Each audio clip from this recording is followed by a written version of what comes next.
This is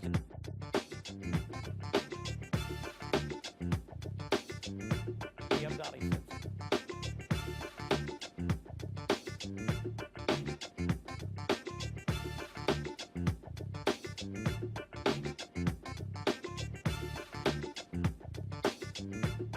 Black Star Network is here. Hold no punches. I'm real revolutionary right now. Support this man, Black Media. He makes sure that our stories are told. Thank you for being the voice of Black America, Roland.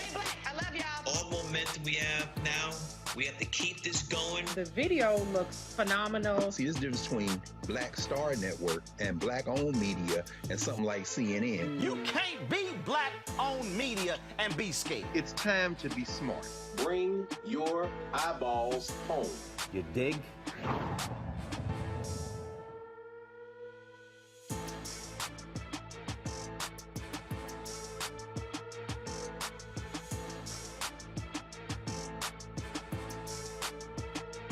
Thursday, March 3rd, 2022, coming up on Roland Martin Unfiltered right here on the Black Star Network. The Supreme Court is set to hear Alabama's first of all, their gerrymandering case next term. It will put the Voting Rights Act once again in the hands of conservatives on the high court.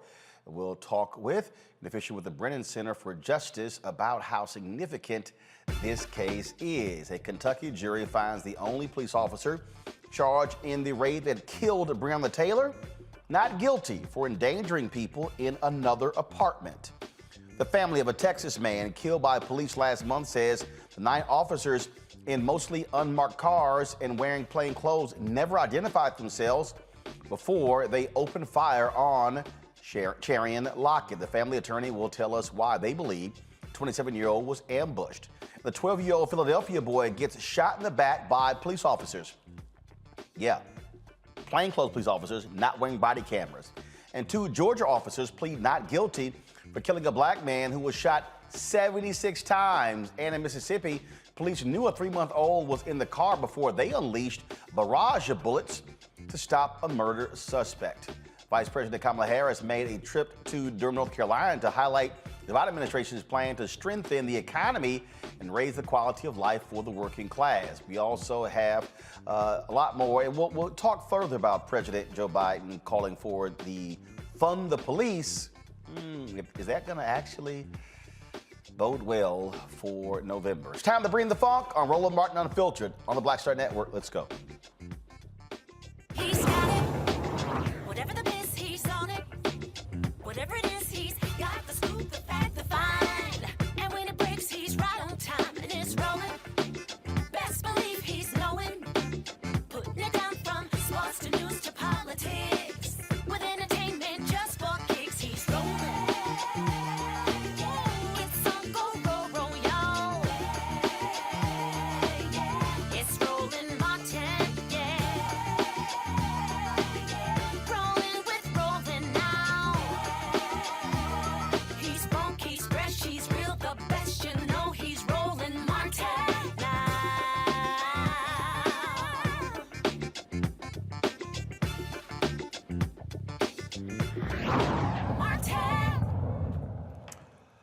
All right, folks, a few moments ago, some breaking news. The state Supreme Court in Wisconsin, they affirmed a map that was put forth by the Democratic governor, ignoring, in a 4-3 ruling, ignoring the maps put forward by Republicans. This is the latest victory Democrats have seen in state courts in Pennsylvania, in Ohio, as well as North Carolina. Yet, there's a case in Alabama that the Supreme Court decided to take up. Now, you might remember when that came up, the federal court ruled that African Americans were indeed being disenfranchised there in Alabama. They should have been getting a second majority black district. All of a sudden, the Supreme Court says, we're going to now take this case up. The high court suspended the lower court ruling, again, that would have required lawmakers to redraw the maps there in Alabama because they discriminated against black voters and violated the Voting Rights Act. So the question is, what is now going to happen? Why did the Supreme Court weigh into this. Joining me now from New York City is Michael Lee, Senior Counsel for the Brennan Center. Michael, glad to have you on the show. So here's what is strange, that Supreme Court decides to wade into this. Now, the previous court under Justice John Roberts said, political gerrymandering, we don't have any role in that. That's really left up to the states. But now they're weighing into this when the courts rule that if you look at the sheer numbers, there should not be only one black member of Congress from Alabama. Yeah, I mean, I think it's going to be a critical test of what the Voting Rights Act means and whether it offers real protections, because if the Voting Rights Act doesn't apply under the facts and circumstances of Alabama, given the stark history of Alabama, given the numbers that you've talked about in Alabama, black voters are about 27% of the population of Alabama. They were elected only in 1 out of 7 districts. If you had 2 black districts, that would be 28% of the districts. So, proportional to the share of the black population of Alabama. And it really is pretty easy to draw a second black district in Alabama. You just sort of go across the Black Belt, which is an area that has hundreds of years of shared history and shared experience of segregation, discrimination, even going back to slavery. It's really not hard to create a second black district in Alabama. And yet if it doesn't apply, if the Voting Rights Act has no teeth in Alabama, it really doesn't apply anywhere. And I think there's a lot of concern among advocates that the Supreme Court is about to sort of gut what remains of the Voting Rights Act. They've been taking big bites and small bites out of it for years, but this really could be the death knell of the Voting Rights Act and really open the door to wholesale discrimination even more than we've had. And this is one of the reasons why folks were demanding the For the People Act and the John Lewis Act. And of course, you had 2 Democratic senators standing in the way, not wanting to get rid of the filibuster. And so you have these Republicans all across the country who want to desperately get rid of the Voting Rights Act because they did not want any federal oversight. I mean, after that Shelby v. Holder decision, I mean, these southern states, they raced to change, closing polling locations, changing districts, redrawing lines. They could not wait to make these changes. Yeah, that's absolutely right. I mean, and of course, Shelby County versus Holder is a case out of Alabama.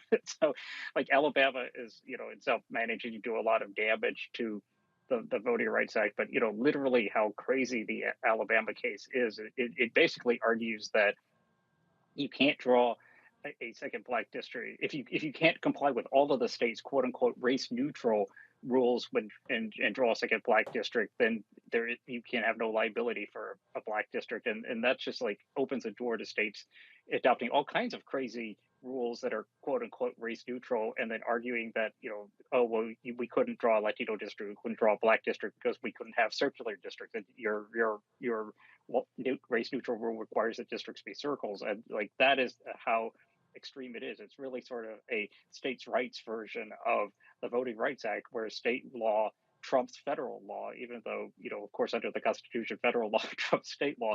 And so it really is very wide sweeping. But unfortunately, this is a Supreme Court that seems intent on re-examining the way that race is used in American society. It took the affirmative action cases, which we'll hear in October. And my understanding is that the Alabama redistricting case likely also will be heard in October. So a lot of race at the Supreme Court coming up next term. And, the Supreme Court, of course, is very different than it was just even a few years ago. And so we will see how much damage they will do, not only on race and redistricting, but race in American society generally. And look, this weekend is the 57th anniversary of Bloody Sunday. And Vice President Kamala Harris is going to be down there. Many civil rights activists are going to be down there. There are folks who are also going to be, doing the march from Selma to Montgomery, taking place all next week. And one of the things that we witnessed during the last decade or so of Congressman John Lewis's life, we saw all of these Republicans travel with him to Alabama, and they would be taking pictures and be so happy. And I remember seeing them there for Selma 50th, and you had then Senator Jeff Sessions, and you had Senator Tim Scott of South Carolina, and I kept saying, I said, Selma, don't allow these people to come down here again for a damn field trip and some photo ops, because they would come down and come right back and then do all they could to gut the Voting Rights Act. Yeah, I mean, I think it's it's really quite remarkable, how hypocritical people can be on a lot of this, right? Because if they're going to talk the talk, they've got to walk the walk, and so far in Congress, people aren't walking the walk. In fact, the Voting Rights Act, when it was Section 5 of the Voting Rights Act, when it was last renewed in 2006, it passed almost unanimously, in the Congress, and yet, with the support of President George W. Bush, and yet, when the Freedom to Vote John Lewis Act came up, that would have strengthened the Voting Rights Act in really critical ways. It was really hard to get Republican votes. I mean, the John Lewis Act had some Senator Murkowski supporting it at one point in the Senate, but not a single Republican voted for it when it was the Freedom to Vote John Lewis Act, and that is really remarkable. It tells you where our country has come. I think in part because the country's getting more diverse. People of color provided 100% of the population growth last decade, and I think that growth of the rising power of communities of color, I think, scares a lot of people. And the modern day Republican Party is very they don't know what to do. All right, then, Michael Lee with the Brennan Center, we certainly appreciate it. Y'all, they're one of the groups on the front lines fighting against this, and so the battle continues.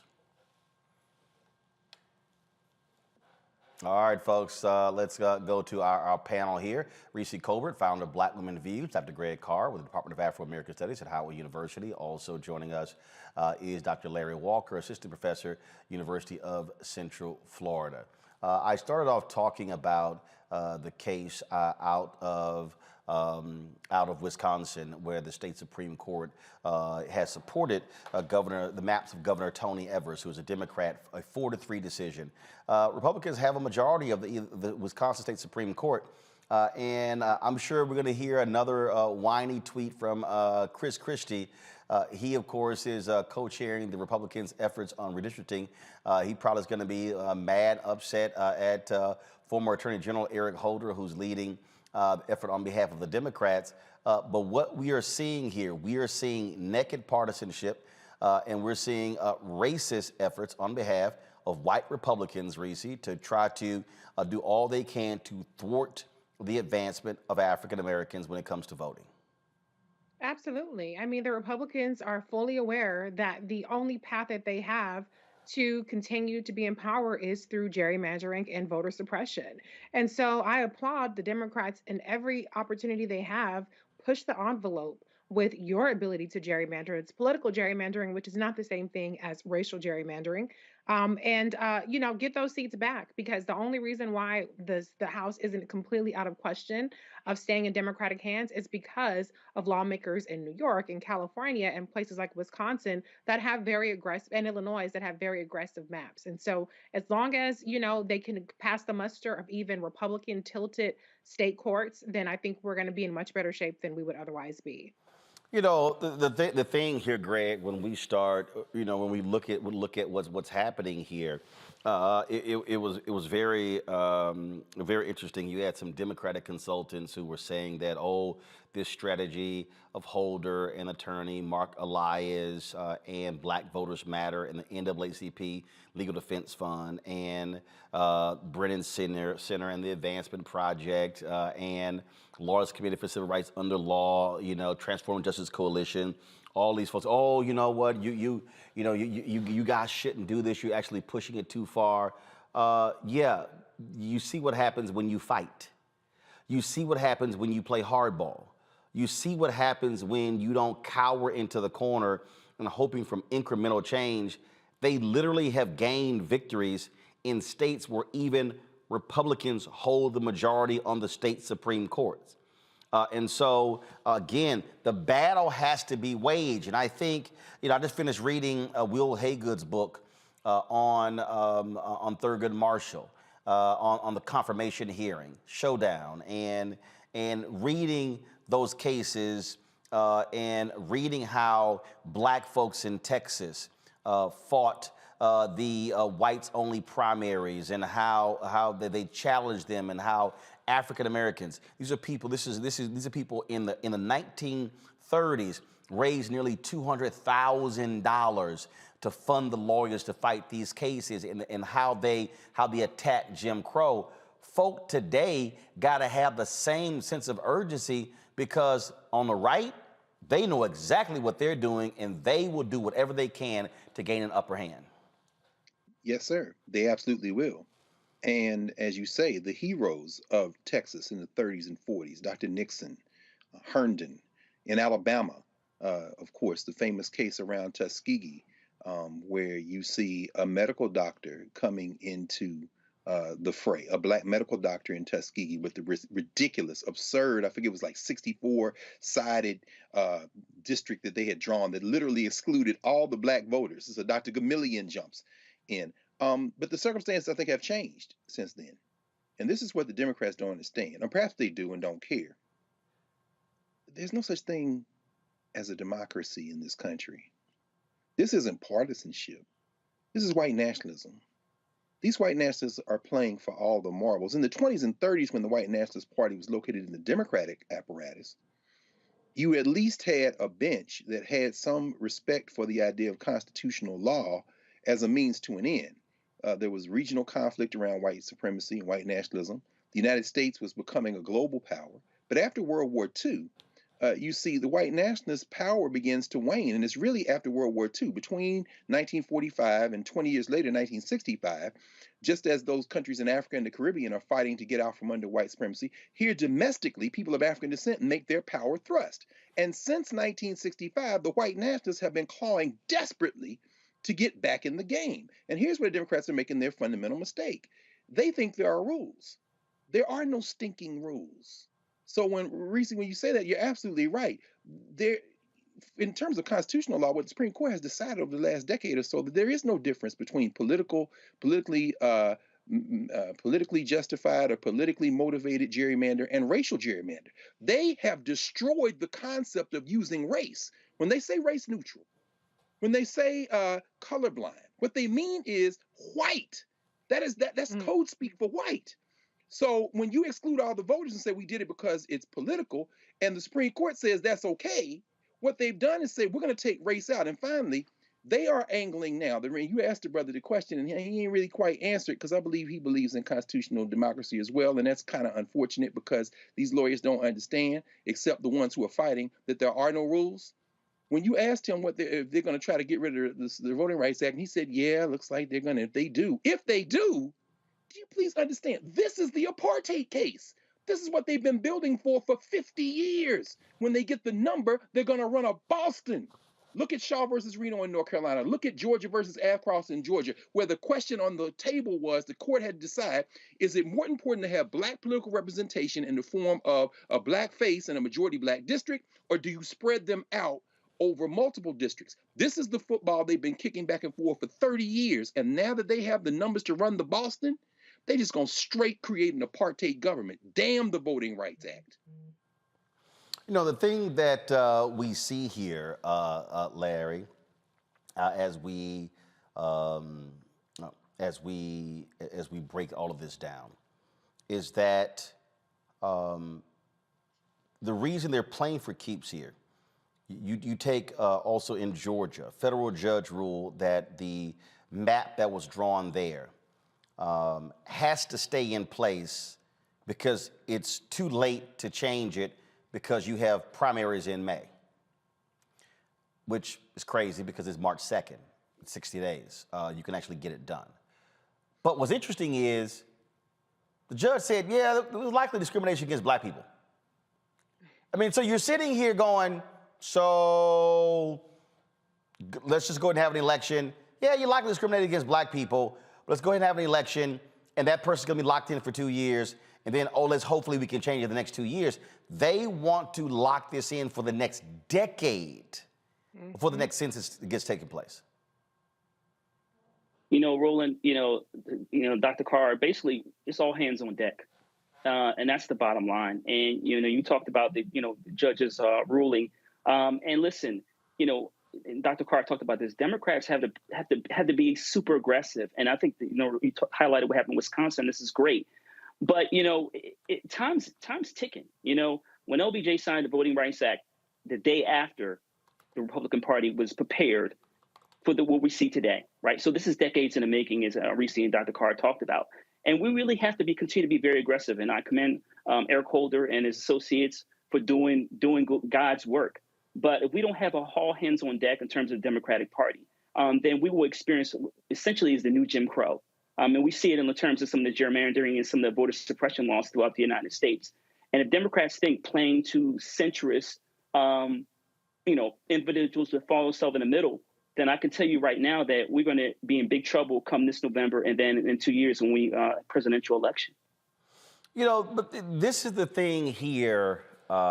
This is the thing here, Reese, where, and I know all black folks they can't stand it if you say anything negative about Obama.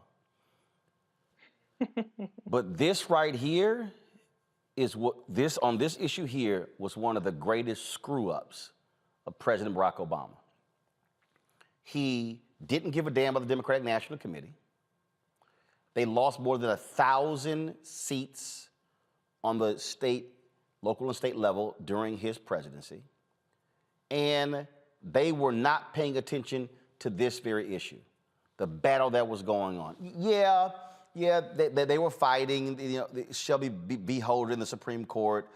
They were fighting, different cases. But they did not properly understand nor use the apparatus of the party to do battle. And so really the work right now, because he's working with Holder on this redistricting thing, really it's trying to play catch up. This is why you have to use power when you have it. Absolutely. And I think the problem that Democrats have is Democrats play to win a news cycle. Republicans play for keeps. To win a generation. Exactly, for decades. And so what Democrats have to stop doing is they have to stop trying to placate the media. They have to stop trying to placate different factions of social media critics, Twitter, all that kind of stuff. And I say that as a social media Twitter critic, okay? But I try to help y'all more than I try to criticize y'all. But, they have to start playing hardball and start realizing that even if you lose a news cycle, you're going to win if you manage to stay on message, if you manage to be ruthless, if you manage to play hardball, and if you manage to realize that you're not playing by the same set, or you should not be playing by the rules that the Republicans set, because they're going to change them as soon as it benefits them. So they need to stiffen their spines, and they need to be disciplined, and they need to really do a much better job of explaining what's at stake here. Hillary Clinton was mocked roundly for talking about the importance of the courts, and we still do not do an adequate job of messaging why the courts are so important. And so that's why we continue to lose ground, not just in terms of the federal level, but also at the state level and the local level. As I've said before on this show, Republicans are playing for the school boards. They're playing for the council positions. They're playing for state positions, attorney generals, secretaries of states, governors. They are leaving no stone unturned. And we're sitting up here arguing and debating about sloganeering. We're throwing tantrums over specific pieces of legislation that haven't passed, and we're dropping the ball on every level because our focus is just not there, and our galvanization is just not there, despite how deplorable the Republicans are acting, and despite the fact that Republicans are making it very clear that they want to enshrine second-class citizenship for us, and they're gonna be a step closer in 2022 if we don't do what we have to do to stop them. And I know people are sick of hearing it. I know they're sick of hearing outvote the opponents, but I don't see any other alternative unless you want to go the Dr. Carr way. And I'd rather go the voting way. Let's just put it like that. I know that's very lazy of me. That's not revolutionary of me. But we only have two ways out of this. And one way, maybe it will work, maybe it won't, but at least it's free and it's not violent at this point, is voting. All right, folks, got to go to a break. When we come back, we're going to break down what is happening on the battle to get Judge Ketanji Jackson Brown on Supreme Court. Now, you know the racists do what they do, and white supremacist Tucker Carlson doing what he also does. Maybe that should be a crazy as white people segment. Also, of course, we'll talk about policing in the country, what is happening there. It's again, so much more that is actually taking place when we talk about these cases and how police still are not doing what they should be doing when it comes to our kids, when it comes to protecting our people. So we're going to break down all of that next, right here on Roland Martin Unfiltered on the Black Star Network.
Don't you think it's time to get wealthy? I'm Deborah Owens, America's Wealth Coach, and my new show on the Black Star Network focuses on the things your financial advisor or bank isn't telling you. So watch Get Wealthy on the Black Star Network.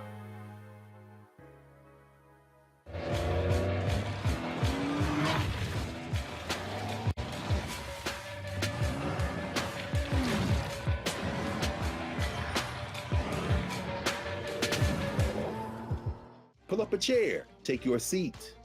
The Black Tape with me, Dr. Greg Carr, here on the Black Star Network. Every week, we'll take a deeper dive into the world we're living in. Join the conversation only on the Black Star Network. Hi, I'm Vivian Green. Hey everybody, this is your man Fred Hammond, and you're watching Roland Martin, my man, Unfiltered.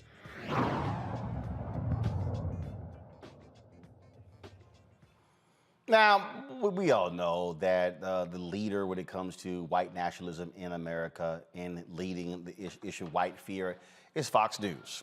Just the reality. And that's just, you know, in terms of what they are. And folks, you got to understand that this is nothing new. I mean, the Republican Party, they know doggone well how for a long time how they've been operating, and in terms of it is all about whiteness. We've seen that. We know that. And what you're seeing right now is a continuation of that. In fact, someone actually had posted this on Twitter. Give me 1 second. Don't pull it up yet. I thought this was pretty interesting when I saw this. And the articles go right to it now. It says, this is from 1965. Jack Germond wrote this piece. GOP seeks to change white man's party image. That was 1965. Well, clearly not a damn thing has changed since then. So this is Little Tucker last night actually tossing this out, which is utterly hilarious when you actually talk to people who don't really focus on the LSAT. Listen to this. So is Ketanji Brown Jackson, a name that even Joe Biden has trouble pronouncing, one of the top legal minds in the entire country? We certainly hope so. Biden's right. Appointing her is one of his gravest constitutional duties. So it might be time for Joe Biden to let us know what Ketanji Brown Jackson's LSAT score was. What the hell did she do in the LSATs? Why wouldn't he tell us that? That would settle the question conclusively as to whether she's a once-in-a-generation legal talent, the next learned hand.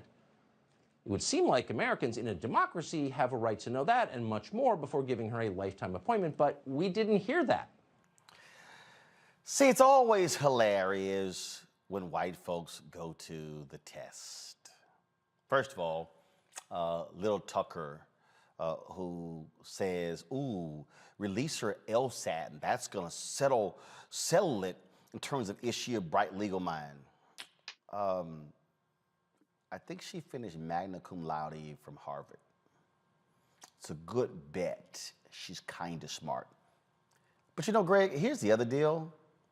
No one's legal mind is based on how they did on an LSAT.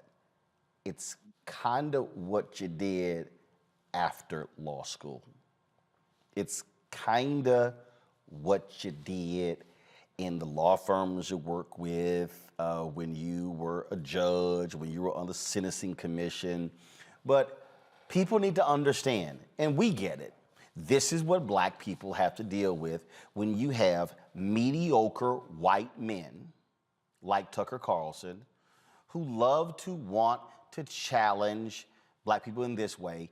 And people need to understand, Tucker Carlson is the kind of white person who hurt Clarence Thomas's feelings so much when he was called an affirmative action recruit at Holy Cross and then at Yale. And that's why to this day, he has such disdain for affirmative action, because frankly, Clarence Thomas didn't have enough self-esteem to go tell someone like Tucker Carlson to go to hell. Absolutely. And Clarence Thomas, to be fair to Clarence Thomas, is a mediocre at best intellect in the first place. He is as close as you're going to get to affirmative action in a white nationalist world.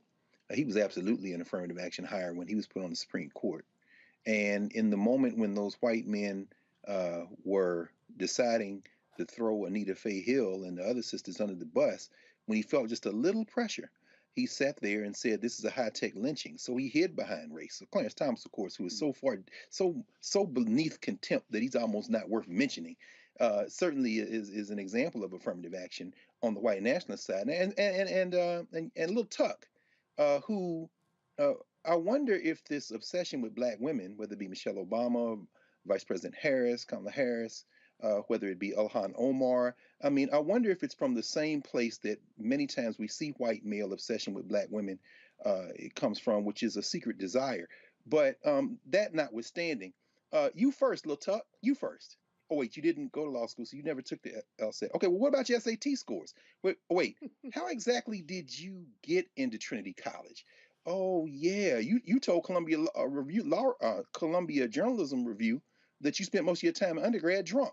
And then when you applied to the CIA and got rejected, your daddy told you, and you'll appreciate this, Roland, as a journalist for whom this will never be true. His daddy told young Tuck, why don't you go into journalism? Because they'll take anybody. And then he got his first job at the Policy Review, and he told the Columbia folk that the standards were so low that he could get a job there. He is the embodiment of affirmative action, which is white male economic privilege. Now, that having been said, he knows that. Now we have 7 more letters to add to the assault, this anti-black racism, because of course we know that Tucker Carlson is the nightly source of white nationalist talking points in the world. He has added KBJ, he has added LSAT to CRT. This is nothing but politics. And so, yeah, I'll end with that for now, because I enjoy those clips of Tucker Carlson, because the only time I get to see him, he's Klan. And the thing, Larry, and this is really how we have to learn to fortify black folks. I don't get bent out of shape when mediocre white men like Tucker Carlson say stuff like this, because that's what they've always done.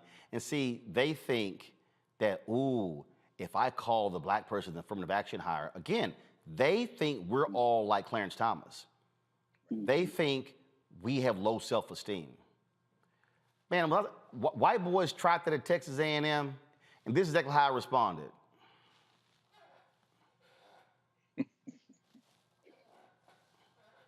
Oh, I'm sorry. Y'all think I give a damn what y'all think? I mean, it's simple as that. Look, I worked with mediocre white people, especially white men, when I was at CNN. And I would sit there, they'll be in the newsrooms, and I remember we were discussing in the education segment once, and I said, it was some Supreme Court ruling dealing with busing. I said, let's book Floyd Flake on the show. Somebody goes, who's Floyd Flake? And I said, I'm sorry, you're a producer for CNN in New York, and you don't know Floyd Flake. Former Congressman Floyd Flake. Reverend Floyd Flake. I said, President Wilberforce University, Floyd Flake. I'm like, who the hell do y'all know? And see, that's the reality. And we have to get black folks to understand this is the game they're going to play, and they're going to try to find those buttons to push.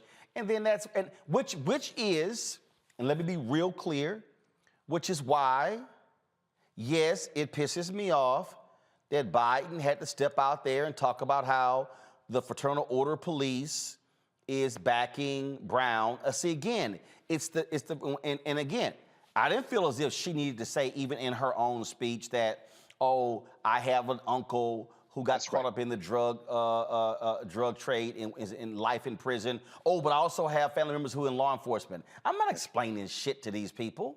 And that's the thing. They want us to always qualify ourselves to make them comfortable. I'm just not I have no interest whatsoever in making mediocre white people comfortable in their racism. Yeah, let me tell you something, Roland. I'm not explaining to anyone anything about my credentials or the work I've put in, late nights, et cetera. And let's first of all, let's talk a little bit about this mentioned LSAT for a second in the history of standardized testing in the United States, which is based in racism, right? It's to create more barriers to prevent Black people and other minoritized groups from getting an opportunity. So let's first of all talk about standardized testing.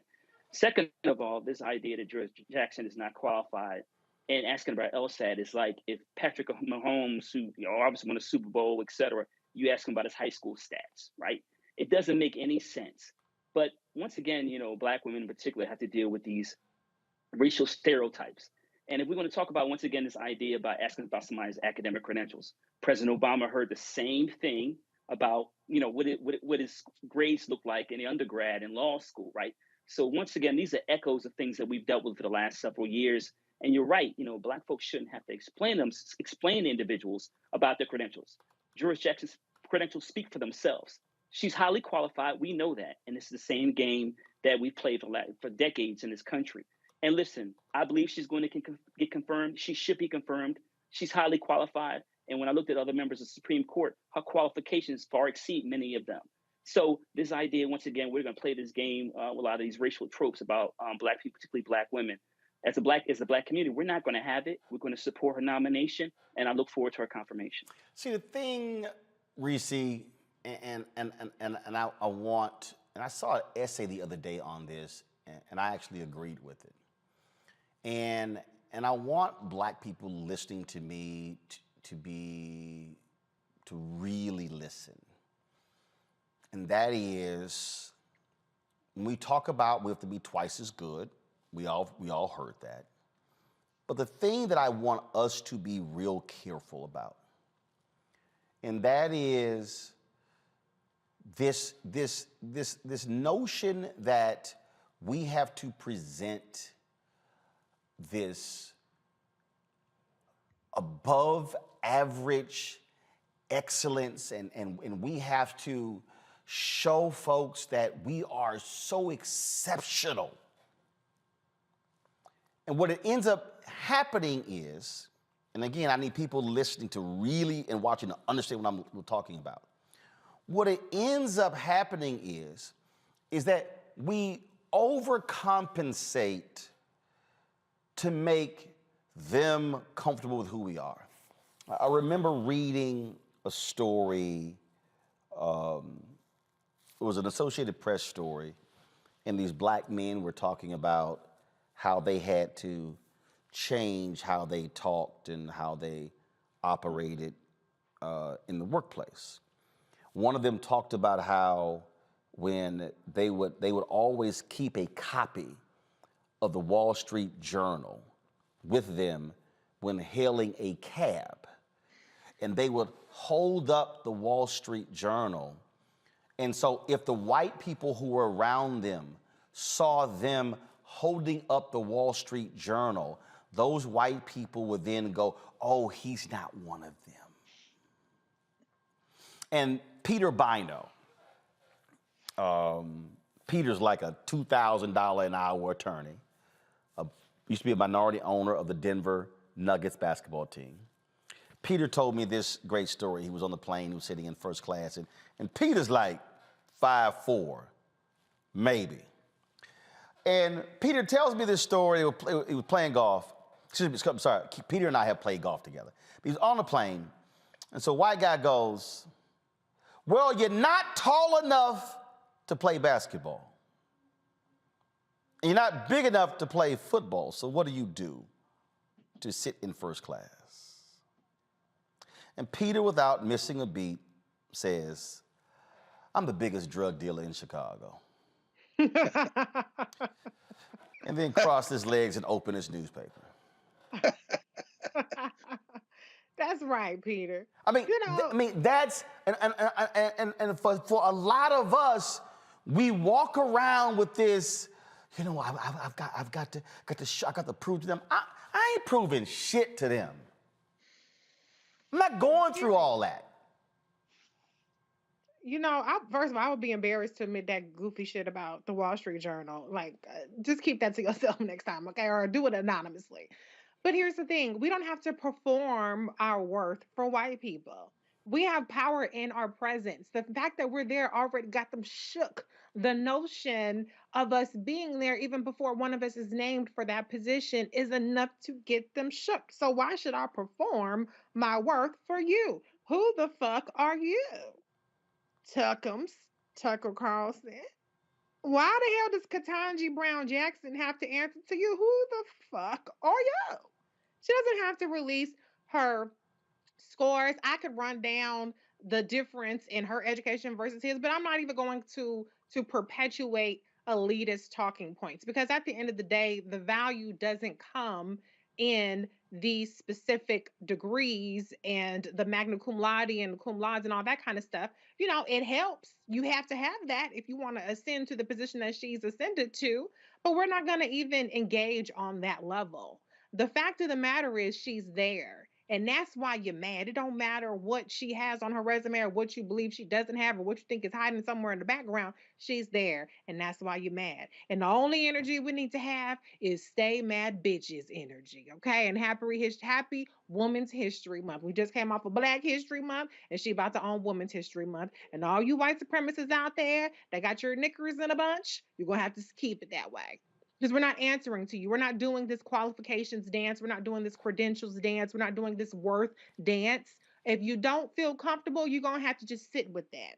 Because we ain't got nothing to do with your discomfort and your insecurity and your inferiority. That's really what it is as well. How dare this Black woman ascend to positions that you could have never, ever, ever dreamed to. So I'm done playing games with this whole, we have to prove that we're exceptional and we're extraordinary when we are amongst a sea of very, very mediocre white men, because that's the real affirmative action, is whiteness. Oh, it is. I remember when I was at CNN, I filled in for Campbell Brown for 2 months, which was probably, in my 6 years there, the worst experience I had there, because I couldn't do me.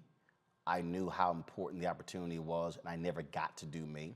But here's what was very interesting about that. I remember there was this white female senior producer. Her name was Claire. Yeah, I call names. And she was a senior on Campbell Brown's show. And I remember we were having a conversation. It was dealing with Michael Vick. And we're in a staff meeting, and they were like, well, okay, we have this panelist, this panelist, this panelist, and this panelist is going to say that Michael Vick doesn't need to get a second shot. And I said, well, have we checked with her? And it was Lisa Bloom. And they were like, she's like, Roland, Lisa Bloom is, what's that dog group? What's that dog group, you know? ASPCA? No. No, the PETA. Sorry, the animal group, PETA. They were like, oh, she's a big supporter of PETA. I said, no, I get that, but have you asked her? She snaps at me. So I turned to the booker. I said, yo, can you, it was Tara. I said, Tara, can you please call Lisa? I want to know exactly where she stands. So she calls Lisa, and Lisa goes, Lisa tells her, if he serves his time, I believe he should get a second chance. And she comes back, we've got a problem. Lisa believes he should get a second chance. And the producer, she just throws me a look. I said, see, that's why I asked. You should check first. I said, because see, that's what y'all do with me. Y'all assume y'all know my position, so therefore you don't run it by me, and then we go on the air, then you're shocked. She was so pissed that I dared challenge her that she went to the producer, executive producer Scott Matthews, and demanded, no, David Dodd, off of the show, demanded off of working with me, and they moved her to Anderson Cooper's staff for those 2 months. She said, I can't work with him. Because I dared be a black man to question her. And I remember I was in a meeting with Scott Matthews, and he was telling me, we're gonna have an HR problem. I said, no, we don't actually have an HR problem. I said, the problem is your white senior producers, because they ain't used to having no black person challenge them. I said, now the rest of your staff ain't got no problem with me, because I walked the floor. I talked to them, I asked them things. I said, they told me, man, we communicated with you more in one day than we talked to Cam Brown in 2 years. I said, so the real problem is your senior leadership. They don't like someone challenging them. Because see, what he didn't realize is that, see, they just saw me as some black guy they want to put on TV. And I had to remind him, dude, I've been a managing editor of 3 newspapers where I was the decider of what content ran. I said, so you need to understand, I've run newsrooms. Y'all haven't. And that was the thing. And so what happens is, and then he was very paternalistic in talking to me, saying how I should really back off and how I should take this situation. I said, Scott, let me help you out. I got 4 revenue streams. Y'all number 3. And then he started thinking, like, damn, hold up, he making more money? I'm like, yes, at 2 of my other places.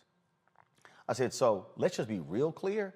If I leave here, that's just 1 revenue stream gone. I just move to the next thing.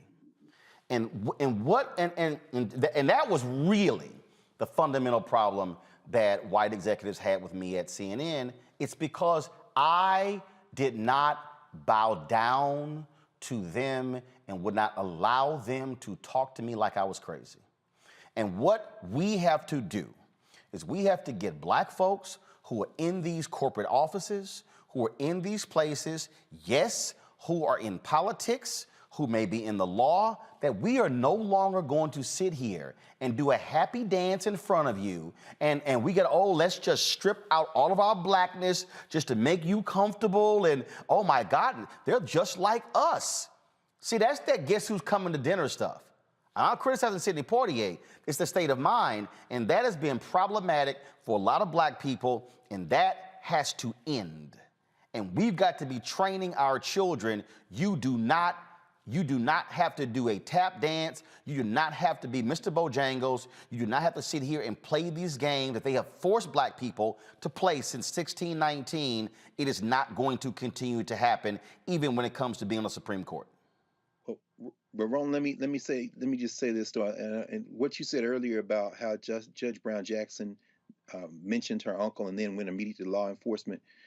Folks shouldn't speed over that. You should listen very carefully. I think the law is a little different in this regard.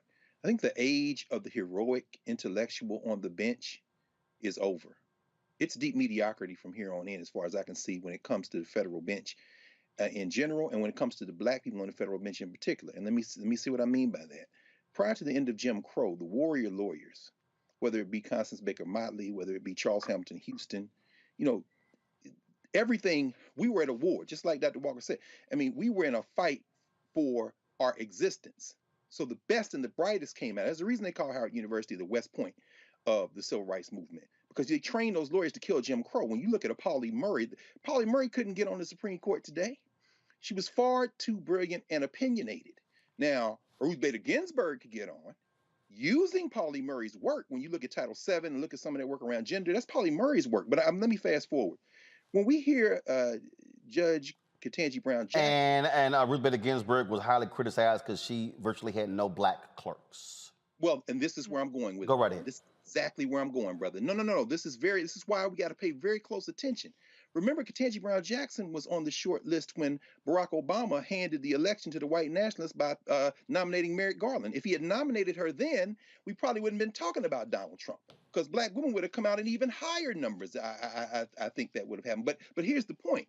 Thurgood Marshall didn't hire black clerks. Thurgood Marshall didn't hire one clerk from Howard the whole time he was on the bench. And the chief judge at the court that Ketanji Brown Jackson is on right now, Spotswood Robinson, who was arguably the most brilliant student ever to come out of Howard Law and a classmate of Thurgood Marshall, could have provided the pipeline. Constance Baker Motley by that time was on the federal bench. So when we look at Thurgood Marshall, who, let's be just quite candid, was not the most brilliant among us, the appointments to the bench are political.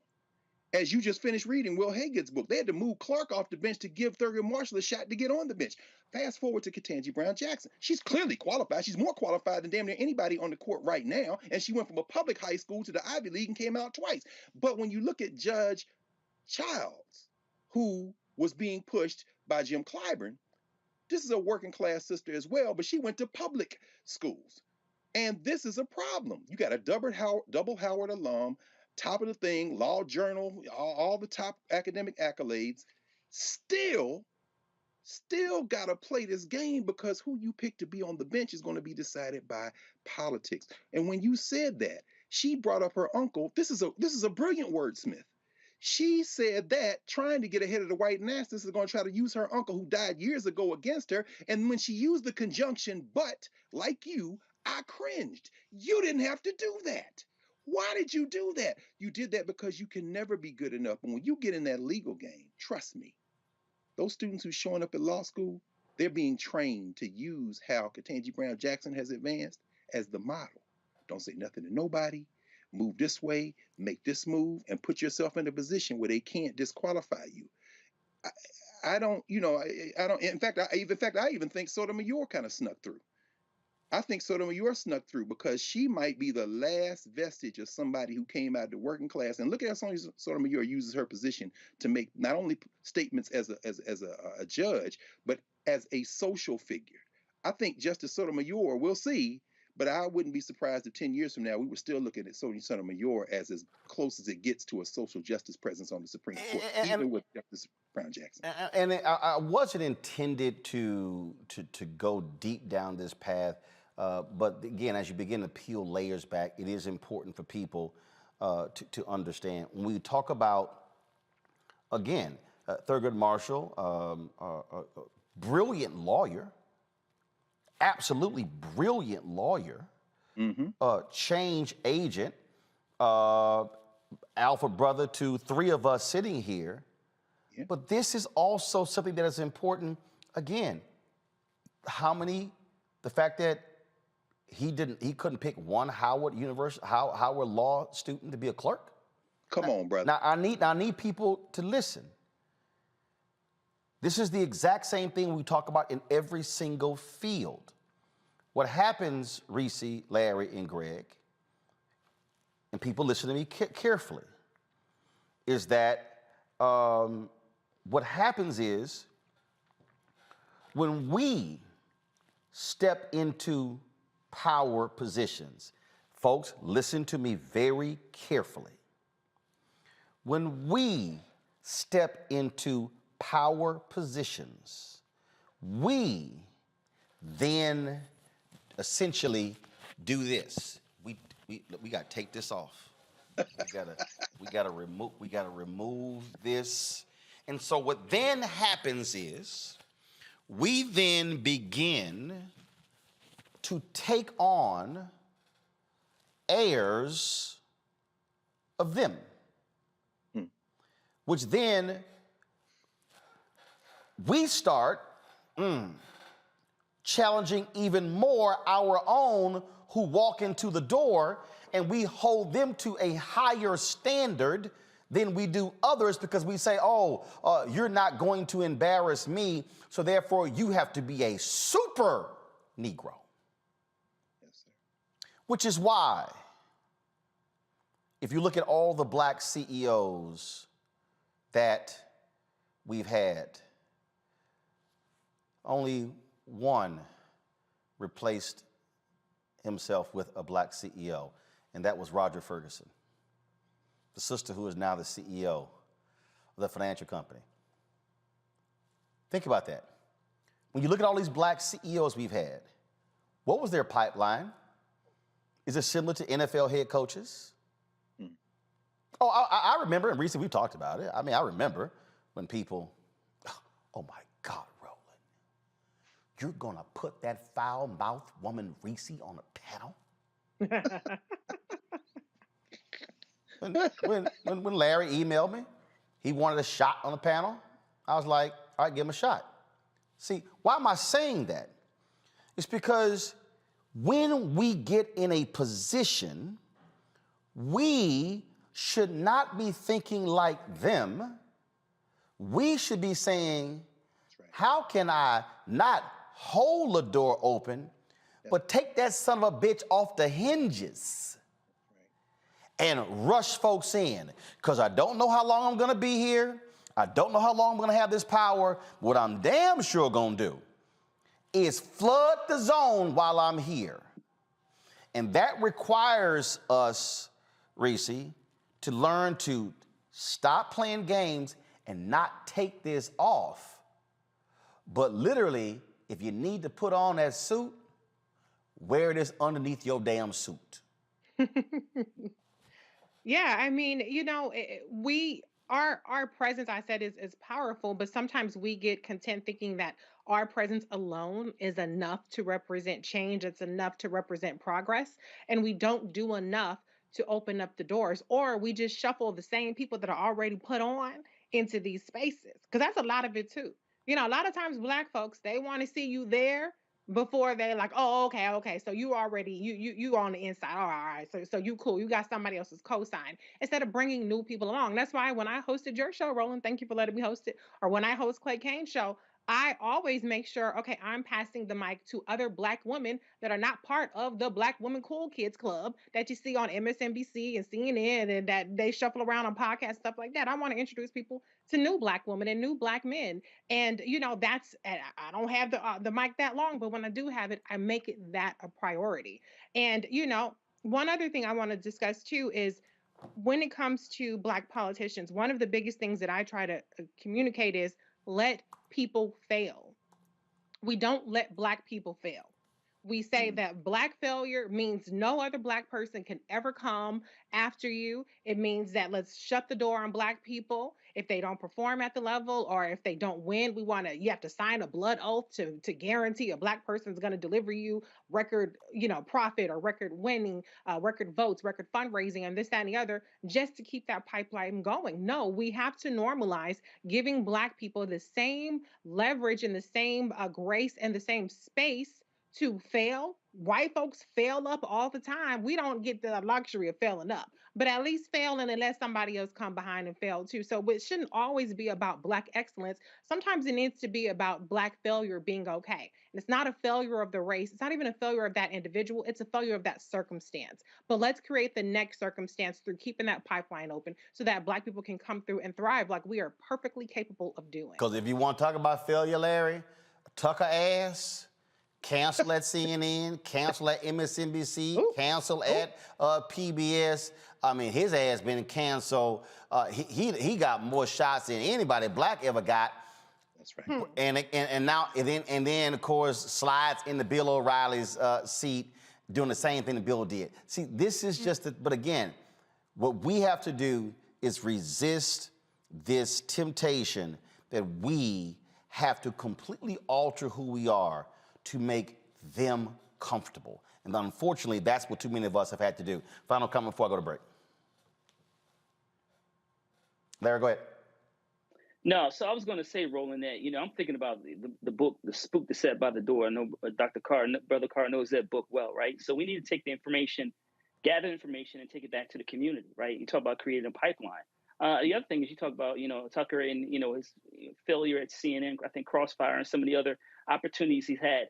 But in terms of, black folks, listen, we know the margin of error is small, but you have to give opportunities to other folks and strengthen the pipeline because, as G Money said, we all we got, right? So we got to make sure we give as many black people as possible a shot, whether, we're talking about, the judiciary or working on Congress or like I said, giving a brother like me a shout on your show, Roland, which is appreciated.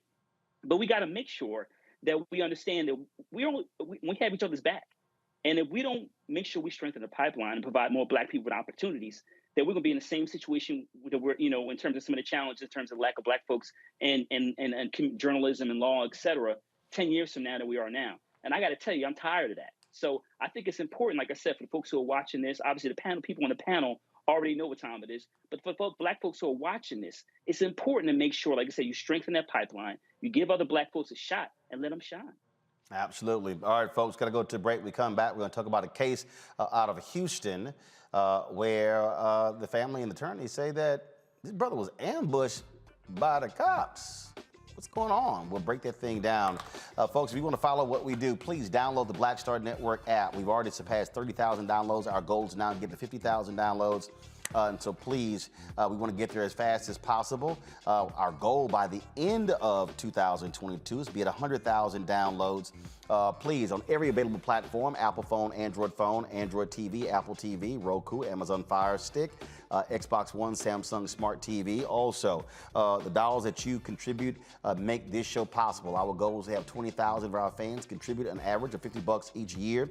And just so you understand, last year, my Aunt Betty, she died I think Aunt Betty passed away in March or April. And the one thing she did is she told, no, put it back up, please. The one thing she told her daughter, Sharona, she says, even after I die, you gonna give my $50 to Roland's show. And just the other day, my mom sent me a screenshot of my cousin paying her mama $50 to make sure that she supports this show. And folks, trust me, when you heard what we just talked about, we've got to have independent Black-owned media. We ain't no millionaires, billionaires supporting this show like conservative media has, like some other Black folks have. And so you absolutely matter. Cash App is $RM Unfiltered. PayPal is R Martin Unfiltered. Venmo is RM Unfiltered. Zelle is Roland@RolandSMartin.com. And some of y'all may say, man, why you got a P.O. Box of 57196, Washington, D.C. 20037? Because a whole bunch of people don't trust digital stuff. And there's some Black folks out there, they still send checks and money orders. And that's how they support the show. And if y'all think I'm lying, understand in 2020, our fan base contributed $672,000 to this show. Last year, our fan base contributed $827,000 to this show. And so, again, folks, if you give less, give more. We appreciate every single dollar. So please support us in what we do. We'll be back right here on Roland Martin Unfiltered.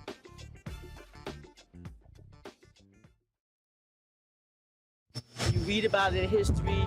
You talk about it, you see it on our side.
But to actually come here and see where this story of slavery started and connecting the dots is just a wow factor for me right now.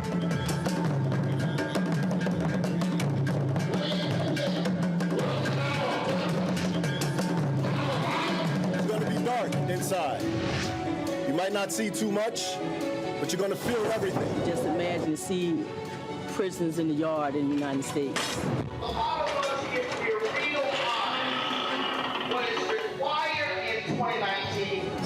2020 is simply for us to be reprogrammed. What they taught us needs to be removed and extracted. It just doesn't make sense that the richest continent in the world should be inhabited by the poorest people on the globe. Part of that is by design. Self-hatred has been a very tragic part of our whole existence.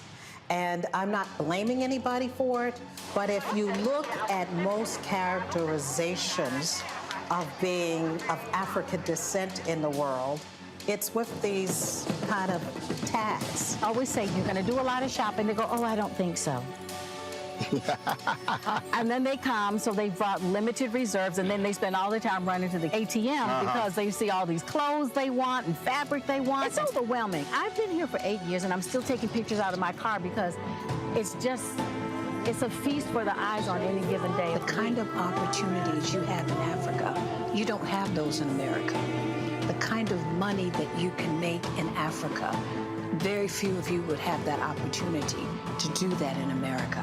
Cordy, who was working for the Congress in the United States, she has started a waste management company. She's the #1 here in Ghana now. She looked at dollar signs and trash. There it is. What used to be jeans. Used to be jeans. Is now a huge rub. In Ghana alone, we have a 2 million unit deficit in housing. 2 million. 2 million.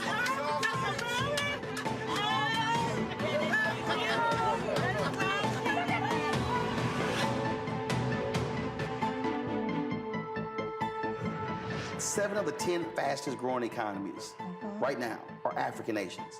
Why in the world would we not be trying to figure out how to connect? Because the Lebanese are, the Chinese are, everybody else is doing it. We will be crazy to do it. And it's with people who look like us. We will be crazy to do it. Crazy to do it. Crazy to do it.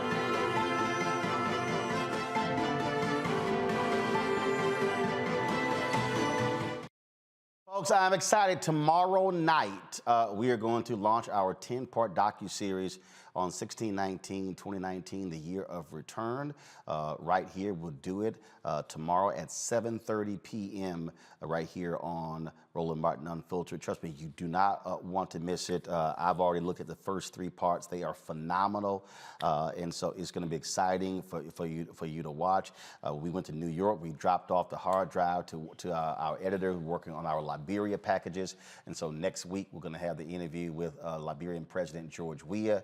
And so again, now you understand how, again, what happens when you have your own platform. You're not asking someone else for permission for us to cover the stories that absolutely matter. And so you don't want to miss, again, our Black Star Network special, The Year of Return. That's tomorrow night, beginning. We're going to air it every Friday for the next 10 weeks right here on the Black Star Network. All right, folks, let's go to my hometown of Houston, where the family of a 27-year-old man was shot and killed by Houston police during an attempt to execute an arrest warrant. They say the officers never identified themselves before they opened fire. And so Taft Foley, he's the attorney for Charion Lockett's family, says the released police body camera footage of the February 7th shooting supports their belief that Lockett feared for his life in the moments before he was killed. But police say Lockett was the aggressor, firing at officers while running from his car towards the front door. Folks, do we have the video? All right, let's roll that, and then we're going to talk to Taft Foley.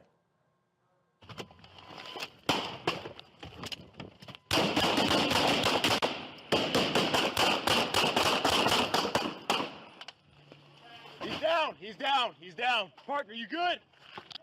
Partner, get over here. Cover. I got him. He's down in the doorway. Down in the doorway, guys. Hey, Devin, come back over here. I got you. Moving. Everybody good? Yep.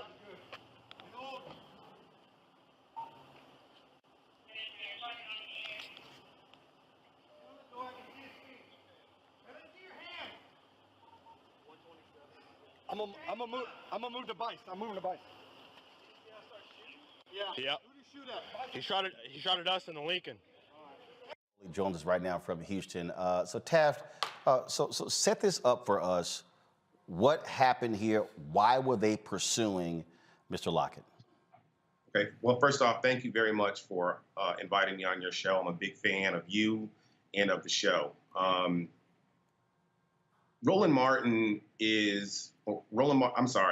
Charion Lockett was a graduate of Sam Houston State University. He had a master's degree in criminal justice and was studying for the law school admissions test at the time of this incident. To set it up, Mr. Lockett was accused by a young man with a very long rap sheet of aggravated robbery. The police, in their pursuit of him as a robbery suspect, they swore out a warrant for his arrest. The first judge rejected that warrant. The second judge signs off on this warrant.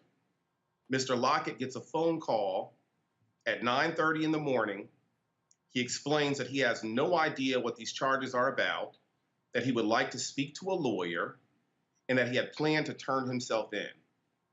Less than an hour later, Charion Lockett was dead in the doorway of his house. And if you don't mind, Brother Martin, I'd like to comment on what you just showed on your show. Yeah, go ahead. You just showed your viewers what's tantamount to a drive-by shooting. You have an unmarked car with a plain-clothed officer inside, stick his gun out the door. What you don't hear is him saying, "Stop, police. This is a police officer. Freeze, police." Nothing to that effect. He pulls up in a cherry red car. In Houston, Brother Martin, you know we call that a slab. He pulls up in a cherry red car, sticks his gun out the window, and shots are fired. So hold tight 1 second. All right, so what I want folks to do is go to the beginning of the video. And I want you to cue it up, turn the sound up. And again, we're gonna hear exactly what is said at the beginning of the video, okay? Press play. Sound up.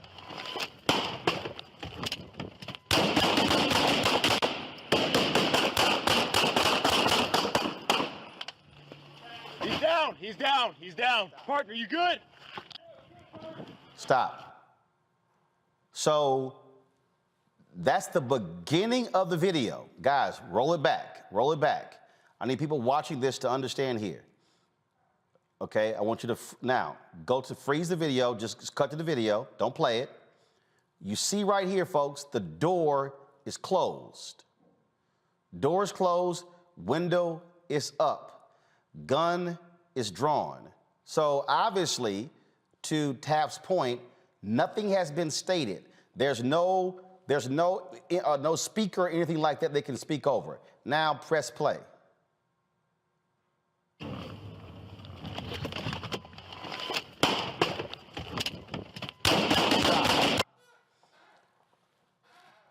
What is HPD's response, Taft, to nothing being said? No,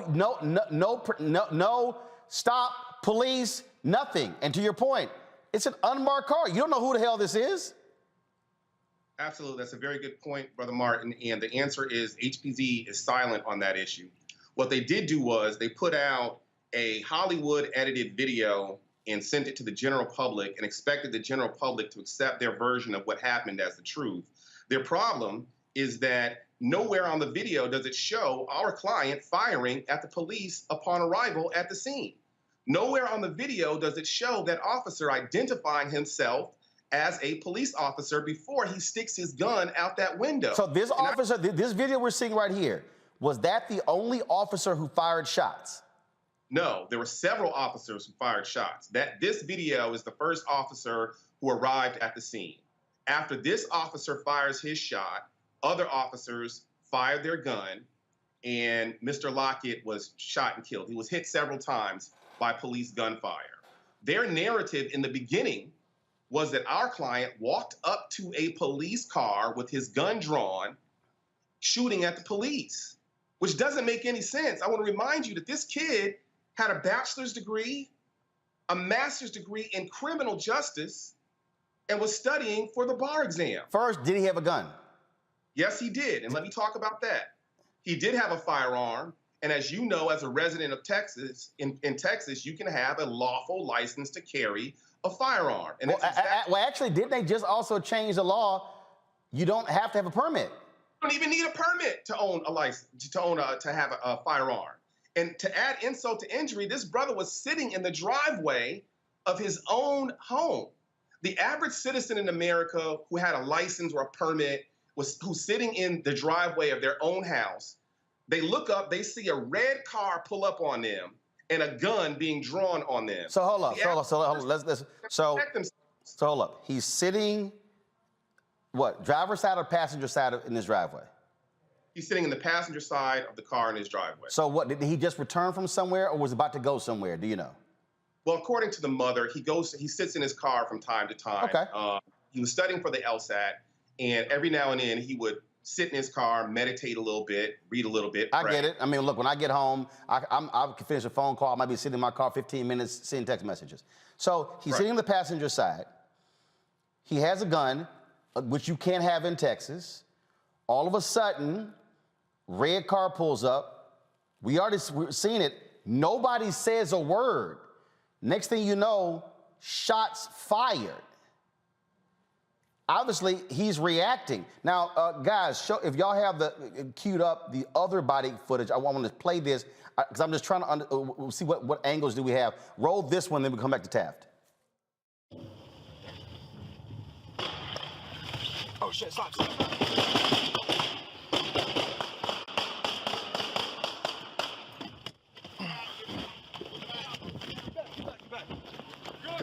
Yep, get back.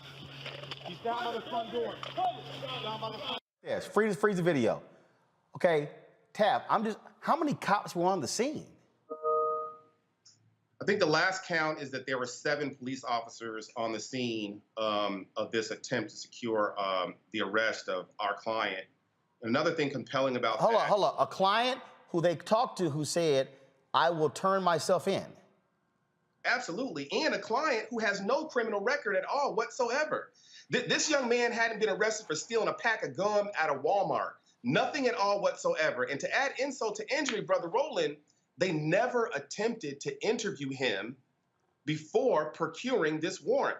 If you live in Bel Air or River Oaks in Houston, Texas, and some known criminal accuses you of committing a crime, the police will interview you.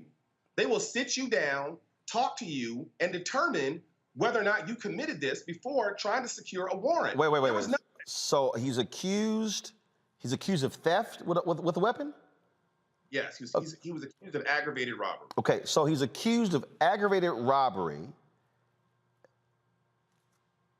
Okay. I'm piecing together. He's accused of aggravated robbery. They don't interview him. They go get a warrant to arrest him, but it hasn't even been established if he actually did it. Absolutely not. Brother Martin, the Fourth Amendment requires that a warrant be sworn out based upon probable cause, right? You have to swear out this warrant. A judge has to sign the warrant. There has to be sufficient probable cause for a judge to sign their name on this warrant. Now remember, the warrant that they were actually executing was their second attempt. They tried the first time to get a warrant, and a judge rejected that warrant.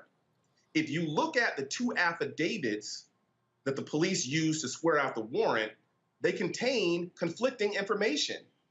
One warrant has the name of some guy who has never been identified. If you look at the last page on both warrants, you'll see that the name of the affiant, the person who signs it, their signatures don't match on the first warrant and the second warrant. So somebody forged a signature on this warrant, in my opinion, whether it was the first warrant or the second warrant. There's just lots of problems that happen with this case. And one of my important issues is that young Black men in America are not given the benefit of the doubt with respect to these things. We have to deal with police shootings, but we also have to deal with a corrupt system and run the risk of being victim of police officers who are not honest with respect to even the basic police principles, which is swearing out a warrant in a case like this. Larry, again, here we're having this conversation 2 days after Joe Biden stands before Congress and talks about fund the police and how more resources, more training. And here in this case right here, Taft, when did this shooting take place? I believe the shooting took place on February 7th. You look at this case right here. I mean, the video clearly shows no attempt whatsoever to say, police, stop, put your hands on it, nothing. This reminds me of Tamir Rice. He comes out the car, guns blazing. When it comes to young black men, they shoot first and they ask questions later. Larry, go ahead. Or it's not supposed to be, Roland. But these stories, every time you refresh social media or watch TV, we're seeing the same stories. And as a father of a black male, these stories frighten me beyond belief, right? Now, forget about my own personal safety, but the safety of my son and family members, et cetera. And I want to know, I'm curious of what elected officials, black elected officials in the metropolitan area are saying. Because once again, this keeps happening, and it's not like it's weekly, it's daily. And like most people watching this, I'm sick and tired of watching, black folks be killed by law enforcement for simply existing. Now, we have another gentleman, we were just talking about the Supreme Court. We have a young black male whose life was snuffed out, who possibly could one day could have been, been a nominee for the U.S. Supreme Court. We don't know in terms of what path his life would have taken him down. And once again, we have to mourn the death of another talented, brilliant young black male who didn't deserve this. And then we need to hold those officers and even obviously the judge who signed the warrant. We need to hold people responsible, because we can't continue to allow this to happen. And you can't talk about democracy or issues about law enforcement, increasing funding for law enforcement, when black people are still catching hell in America. Reese, the thing about this that is so galling is all these people who talk about, the NRA, the Second Amendment. I mean, that don't work for black folks if you packing. I mean, you definitely guaranteed to get shot by cops. And then for them to say here, he was firing at them, I'm sorry, where's the footage? Where's the footage? Out of all those cameras, surely one of them would have picked up gunfire coming from him. Reese, go ahead. Yeah, the thing about it is you don't have black folks out there hunting the way that police hunt black folks. This young man was not waking up deciding he wanted to get into a Guns of Navarone style shootout with the police. In fact, he was trying to figure out what was going on with the charges and was willing to turn himself in. That does not sound like a person who wants to go off like Cleo and set it off. He was not in the process of robbing a bank. He was not in the process of getting out of a hostage negotiation situation that's going to be hopeless, and he was going to never see the outside of life again. He was a person who was probably facing very flimsy charges, as his attorney pointed out. The first warrant was even dismissed, and they probably trumped up some more shit to sit up there and get a second warrant.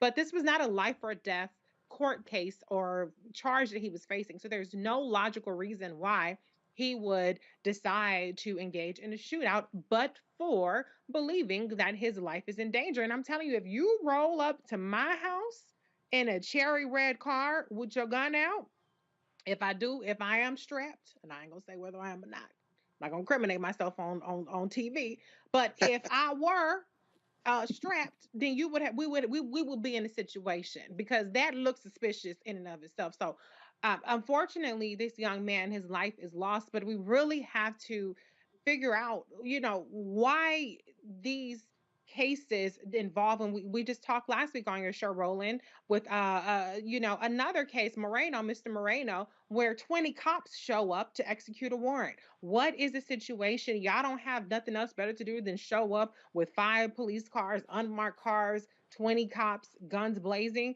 to execute these warrants? It sounds to me and it looks to me like they already have a preconceived notion about how it's going to turn out, and they're not there to arrest somebody, they're there to kill. Taft, look, you got Black Mayor in Houston, Sylvester Turner. You've got other African-American elected officials. What are political leaders saying in Houston? Well, there's some outrage The NAACP has sent a statement to the district attorney's office. We have organized with other leaders in the Black community. The young man on the DA's task force for civil rights is an African American who's a very progressive person. I know his family. And so there has been some outrage on behalf of the Black community. You know, I can't get over the fact that there's two systems of justice in America. You know, one that applies to suburban America and another that applies to Black men in our communities, in our neighborhoods. There is not a presumption of innocence when it comes to our children. And as the brother just mentioned on your show, we have to have that talk far too often with our young Black men about what to do when the police pull up. We have to teach them to act and perform a certain way because there is a life-threatening risk that you will not survive an encounter with the police in America. When you combine the threat of that encounter with the shoddy police work that took place in this case, it makes you even more fearful for your safety, let alone your rights as a Black American in this country. Something has got to change. This family is mourning. They will never get this young man back. But what we will do is we will fight with everything that we have in us to get this young man the justice that he deserves in his particular circumstance and situation. Greg, that's the point that I'm always making in these cases. You can't come back from death. No, you can't. Roland, I mean, we've seen it over and over again, and thank you, Attorney Foley. And again, this is why we have to support Black Star Network. They perfected it. These bastards have perfected it. It's taken them the better part of a century, but they perfected it. Their method now, as Rishi said, hunt, wait, when they die, lie. And so, Counselor, I'm thinking about this North Belt crime suppression team. They're organized gangs now, federal and local. They do these task forces. That's their hunting crew. I'm wondering if that can be dismantled, and we have to fight, like I said, with everything we can. The perfection in these bastards, these hunters, these patrollers, that they have now moved to camouflage. Because if you were going to shoot some deer, you would wear camouflage so the deer don't see you. Their camouflage is called plain clothes and unmarked cars. So now what can we do to address camouflage in the form of unmarked cars and plain clothes? And the bastard who rolled up with his little manhood in his hand and started letting off shots, I'm assuming that he is on administrative leave, paid or unpaid. What can we do not just to have them lose their jobs, but perhaps drive them out, in fact, of the municipality, perhaps the state? Because there is no justice for someone who has been killed. And like you said, Reese, I mean, now, you know, I got my friends on the left who will say, you know, I'm not a revolutionary because I advocate for voting. But to underscore the point you made earlier, what can we do to organize people so that they can intervene in this kind of policy debate? And voting is a tool by any means necessary. But quite frankly, if the only tool we have left when the patrollers show up in unmarked cars and start shooting is to blow their fucking brains out, then quite frankly, we are looking at the end, the disintegration of this society as we know it. So, Counselor, I mean, what's off limits at this point in terms of struggle? Can we disband these suspension, these squads, these teams, these task forces? What can we do about the idea that they are in plain clothes and unmarked because that's their camouflage now? And what can we do about just being suspended without pay? What can we do to drive these people not only out of their profession, perhaps out of association with any decent human being? Well, I think the first step would be to criminalize this behavior and to act on it. These officers need to face criminal charges if it's found by a grand jury that they engaged in criminal conduct. I'm looking at these two very different signatures on the first warrant and the second warrant. If somebody forged a signature on a warrant, they need to go to jail. Yes, sir. If somebody pulls up on you in an unmarked car and sticks their gun out the window and later you are killed because they didn't announce themselves as a police officer, well, then you need to go to jail. Brother Malcolm once said, I have no compassion for a society that's willing to crush a man and then penalize him for not being able to stand the weight. That's what's happening to brothers and sisters in the Black community. We are being crushed by a system that is inherently racist, that is stacked against us, that puts us against the odds. where cops can roll up in an unmarked vehicle, stick their gun out the car, shoot first, and ask questions later, and then we're penalized for not being able to stand the weight of that same oppression. Now listen, we don't know who shot first. We know that you can't see our client on that camera shooting a single shot. But even if he did, when the police roll up on you in an unmarked car and you see a plainclothes individual with a gun stuck out the window, at that point, it is fight or flight. Because you don't know who it is. I mean, we just had the brother out of Florida. This brother literally has been charged with attempted murder because the cops bust into his home. He had his gun. He fires a warning shot, then fires. He has no idea who the hell is busting into his house. And then they charge him with attempted murder. He's like, I don't know who the hell y'all are, just busting through my door. And if he hadn't been a brother, they probably would have called to let him know that they were on the way.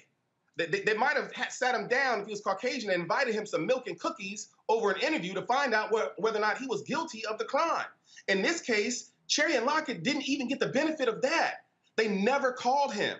They never sent him an email. They never went to his house to determine whether or not his word was more valuable than the word of this known criminal who accused him of aggravated robbery. But what they did do is they made several attempts to procure a warrant that we believe is based upon false, fraudulent, made-up information.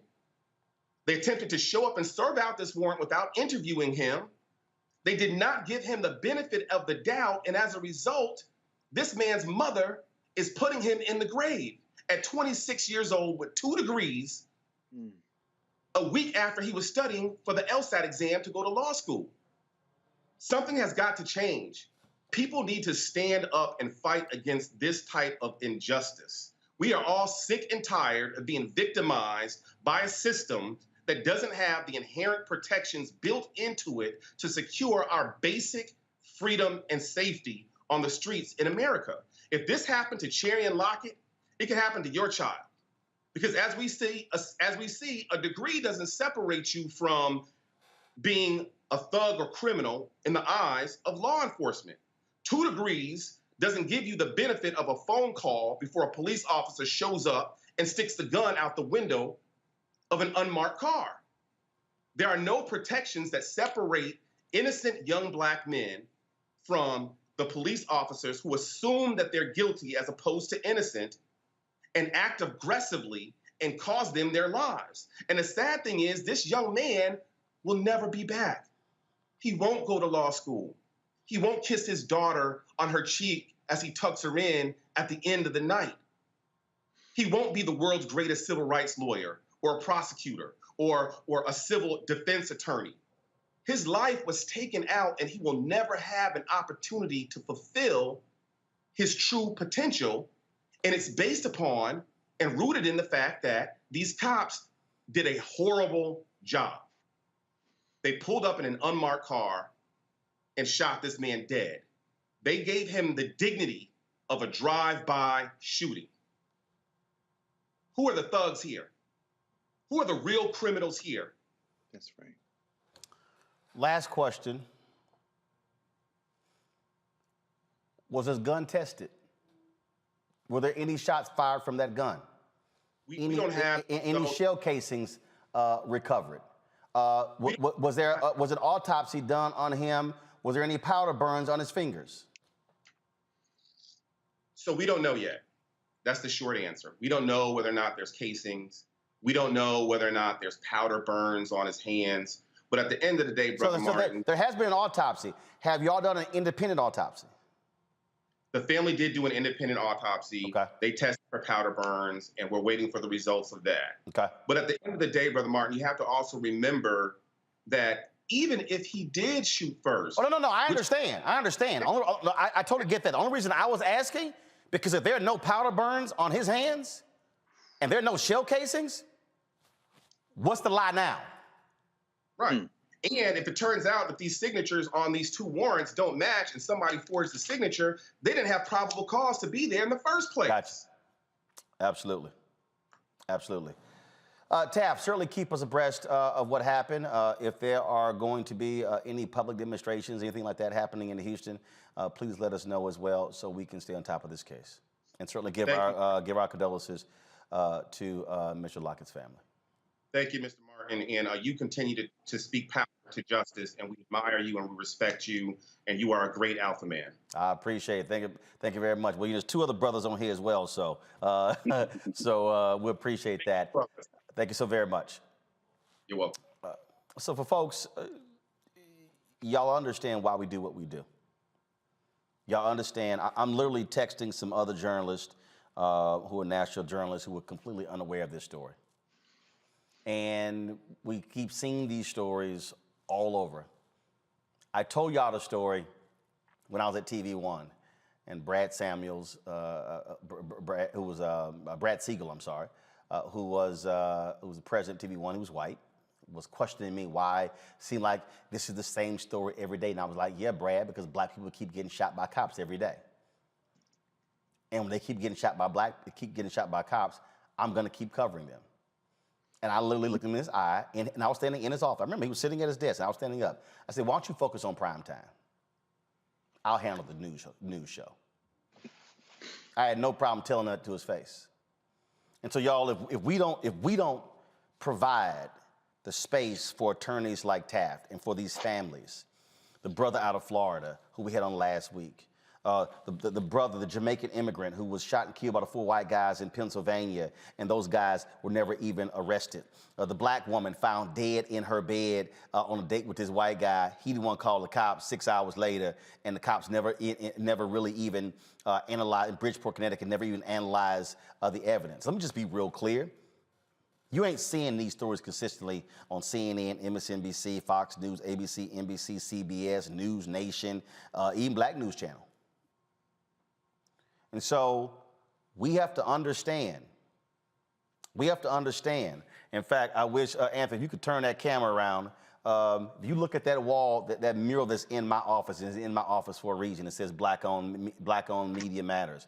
When you see that wall and you see the images of Negro Digest and Emerge and The Crisis, and when you see Essence and Black Enterprise and Savoy, when you see Chicago Defender and Pittsburgh Courier, Atlanta Daily World, when you see all of that, that's why Black-owned media exists. And that's why we also need you to support what we do. And so I'm going to go to a break. We're going to say it again, folks. You'll see it right there. You see those images right there. That's why. Everything that's on there is Black-owned.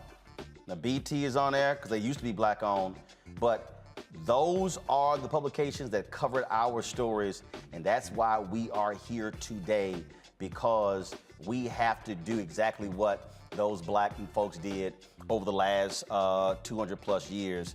The first Black paper said it the best. We wish to to plead our own cause. Too long have others spoken for us. And that was Freedom's Journal, March 16, 1827. Please download the Black Star Network app, folks. This is why we matter. Apple TV, Apple phone, Apple Android phone, Roku, Amazon Fire, Xbox, Samsung. Also, support us with your dollars. I was just telling you about that story in Will Hager's book Showdown, where Black folks put together their dollars and nickels to help fund the NAACP legal fight to open up the white-only Democratic primaries in Texas in the 1940s. Well, guess what? Your dollars, your $1 and $5, $2, the money orders we've gotten, the people who've given us on these various platforms, all of it helps us to do what we do, not only go to Ghana, go to Liberia, but be able to cover these rallies. And I was very serious. If there's something happening in Houston, we'll go down there and cover that as well. P.O. Box 57196, Washington, D.C. 20037. Cash App is $RM Unfiltered. PayPal is R Martin Unfiltered. Venmo is RM Unfiltered. Zelle is Roland at RolandSMartin.com. We'll be right back.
Pull up a chair, take your seat at the Black Table with me, Dr. Greg Carr, here on the Black Star Network.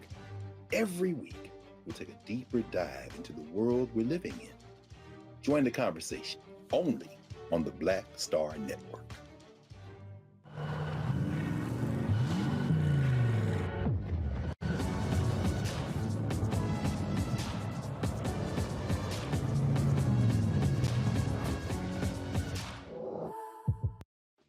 Hey, I'm Antonique Smith. Hello, everyone. It's Kiara Sheard. Hey, I'm Taj. I'm Coco. And I'm Lily. And we're SWV. What's up, y'all? It's Ryan Destiny, and you're watching Roland Martin Unfiltered.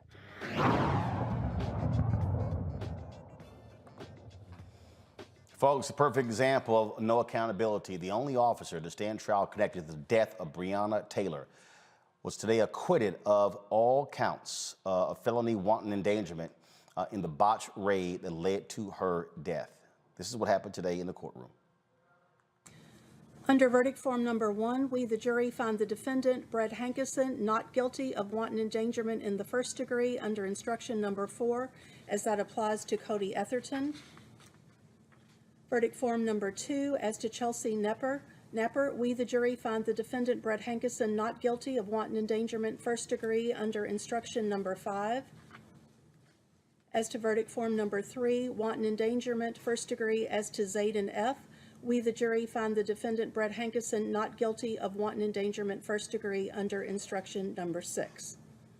Mr. Hankison, this jury has found you not guilty. This court therefore finds that you are not guilty of these charges. You are free to go and your bond will be released. All right, thank you. The jury deliberated, folks, for about 3 hours before reaching the not guilty verdict. Hankison did not testify in his defense, telling the jury Breonna didn't need to die that night, as explained what he did and why he did what he did. As I made that corner back out towards the sliding glass door, I get illumination. A bright illumination from a muzzle flash, and the reason I say it's a muzzle flash is because it's a bright illumination, the bright flash, and with the loud percussion I get from what sounds to be rifle fire. And as I made that corner, that understand, folks, I'm not playing all of that. Understand, he was not charged, Reese, in the shooting of Breonna Taylor. It was the bullets that actually went into other apartments.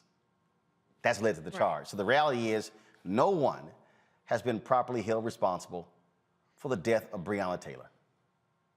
Not one cop. Punk ass Daniel Cameron, who's the black Republican attorney general there, didn't even present charges to the grand jury about the killing of Breonna Taylor. So there's also that. But, you know, the crazy part about it is, you know, there are these cases that we've seen where the cops get up there and they perform this theater and they cry and they pretend to be, you know, sorry or regretful about the distress and the injury that they caused.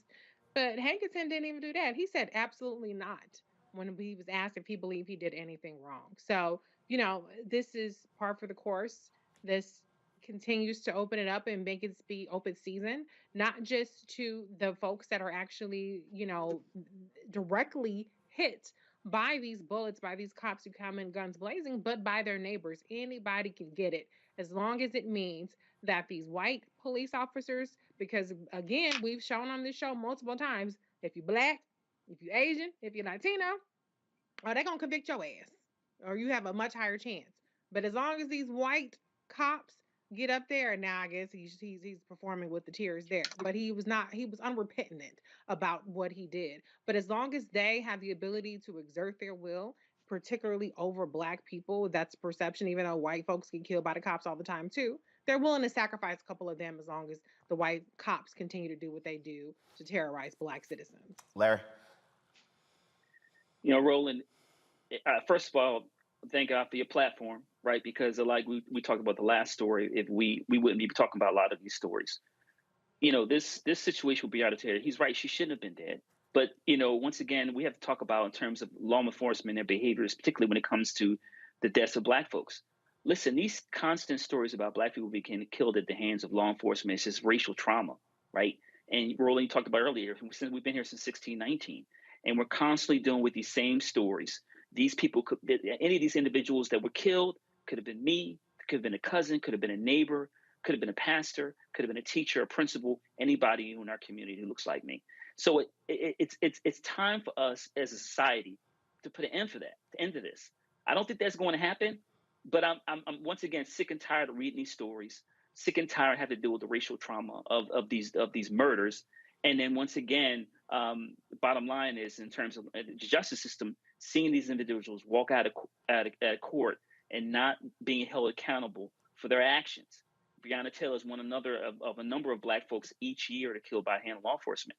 And like I said, it's time that we do something about it. And we can't allow this to continue to happen to members of the Black community. Great.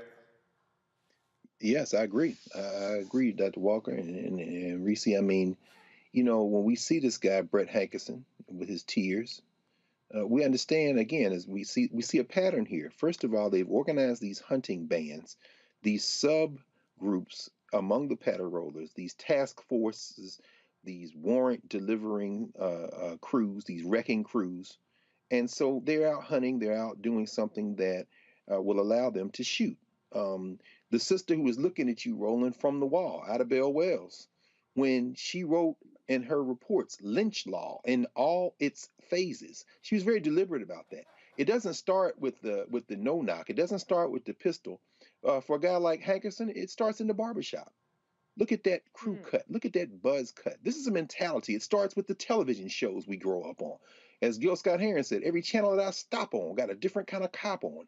We've been brainwashed and thinking these are the good guys, and it recruits a certain, shall we say, shriveled type of personality to want to go into this because they want to kill people, because they have a deep insecurity themselves. Lynch law in all its phases. You know, he came out and lynched. The legal definition of lynching involves group action where you dispense what you claim to be justice without any trial. That's what you do, and that's what they're doing. And then finally, they have defense now.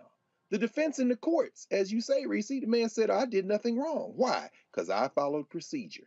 And even if the jury had convicted him, who knows?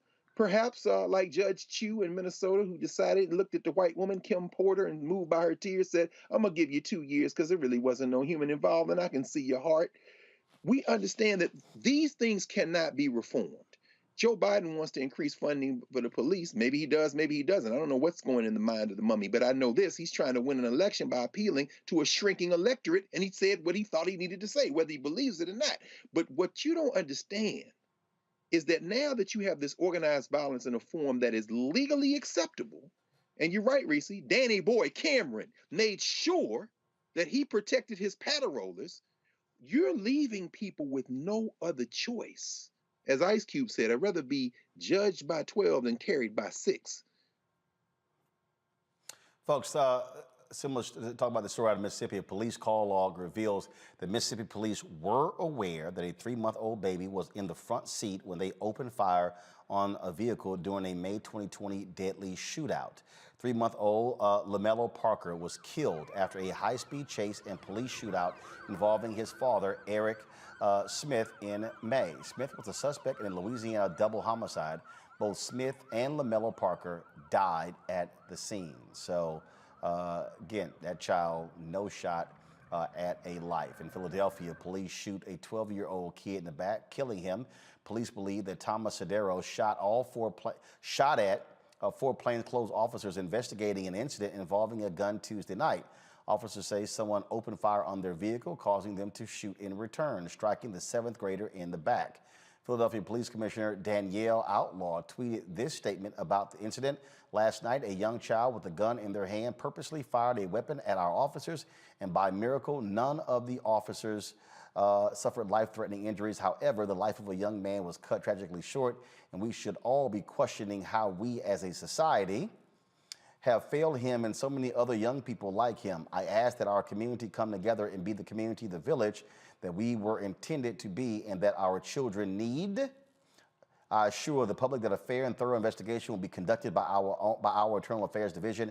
Per protocol, these officers have been placed on administrative duty pending the outcome of the investigation. The thing here, Reese, is that every time we see one of these stories, sorry, because we're so used to cops on the scene lying, we can't always believe that what they say happened actually happened. Right, because he was shot in the back and he was fleeing. So the math ain't mathing on that.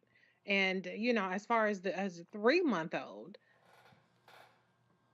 how does it make sense that you're pursuing somebody who allegedly committed 2 homicides and you commit 2 homicides in the process of it, one of which being a child, a 3-month-old, for Christ's sakes?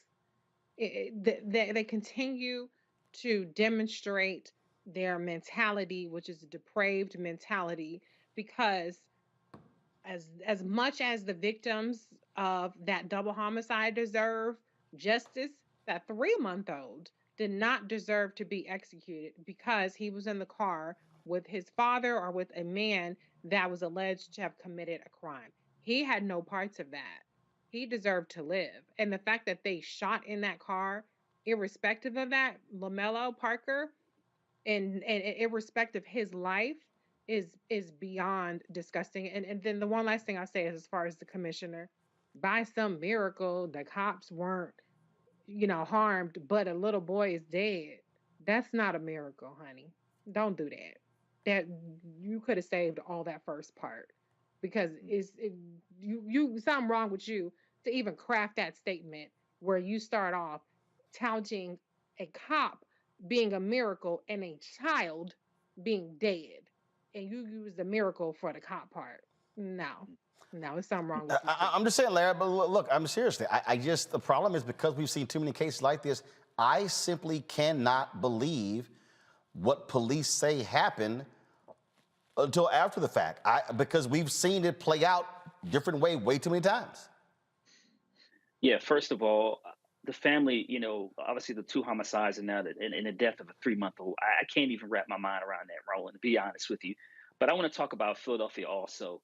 This young man that was killed, it's very personal because I was 12, about the same age when I moved to Philadelphia, right?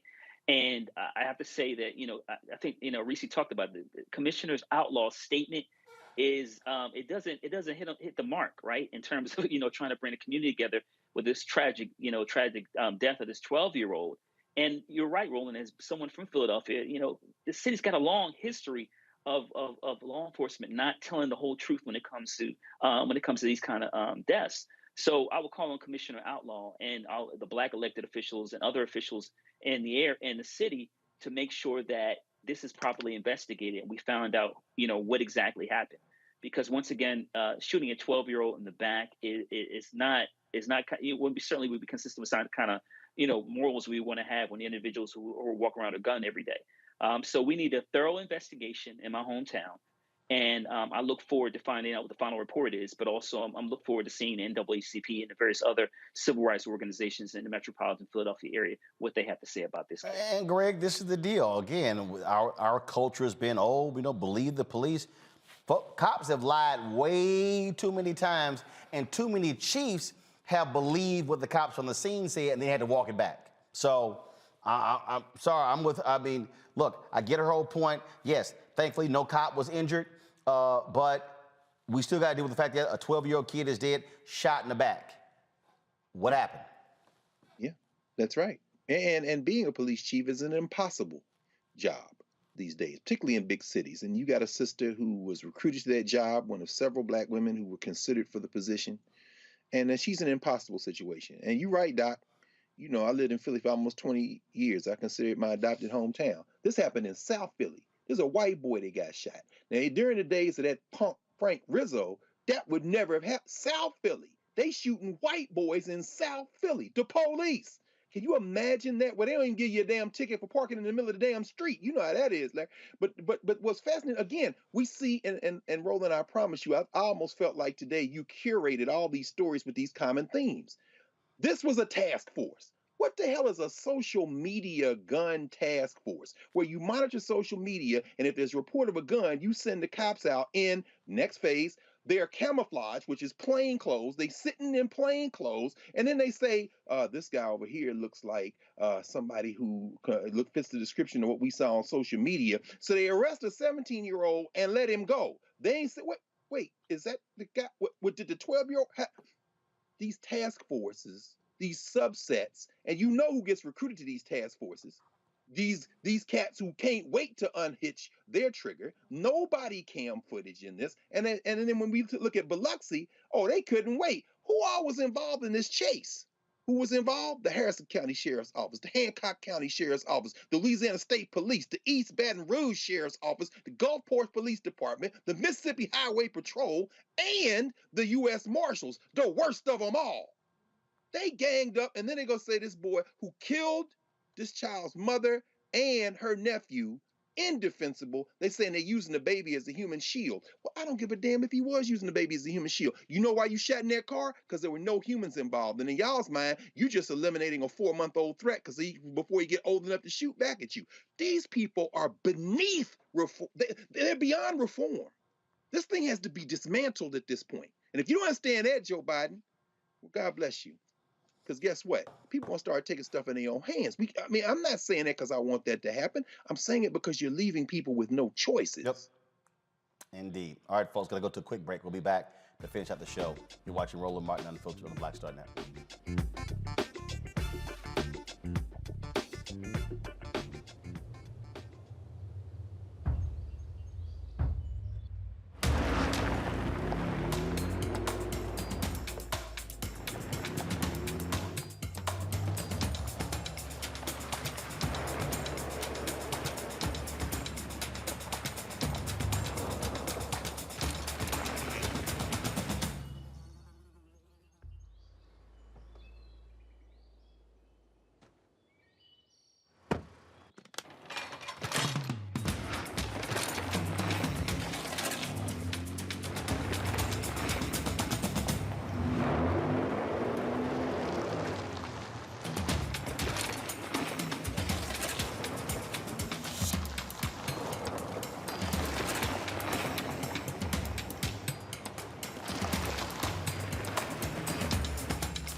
Hi, I'm Gavin Houston. Hey, what's up, y'all? It's your boy Jacob Lattimore, and you're now watching Roland Martin right now. Eee.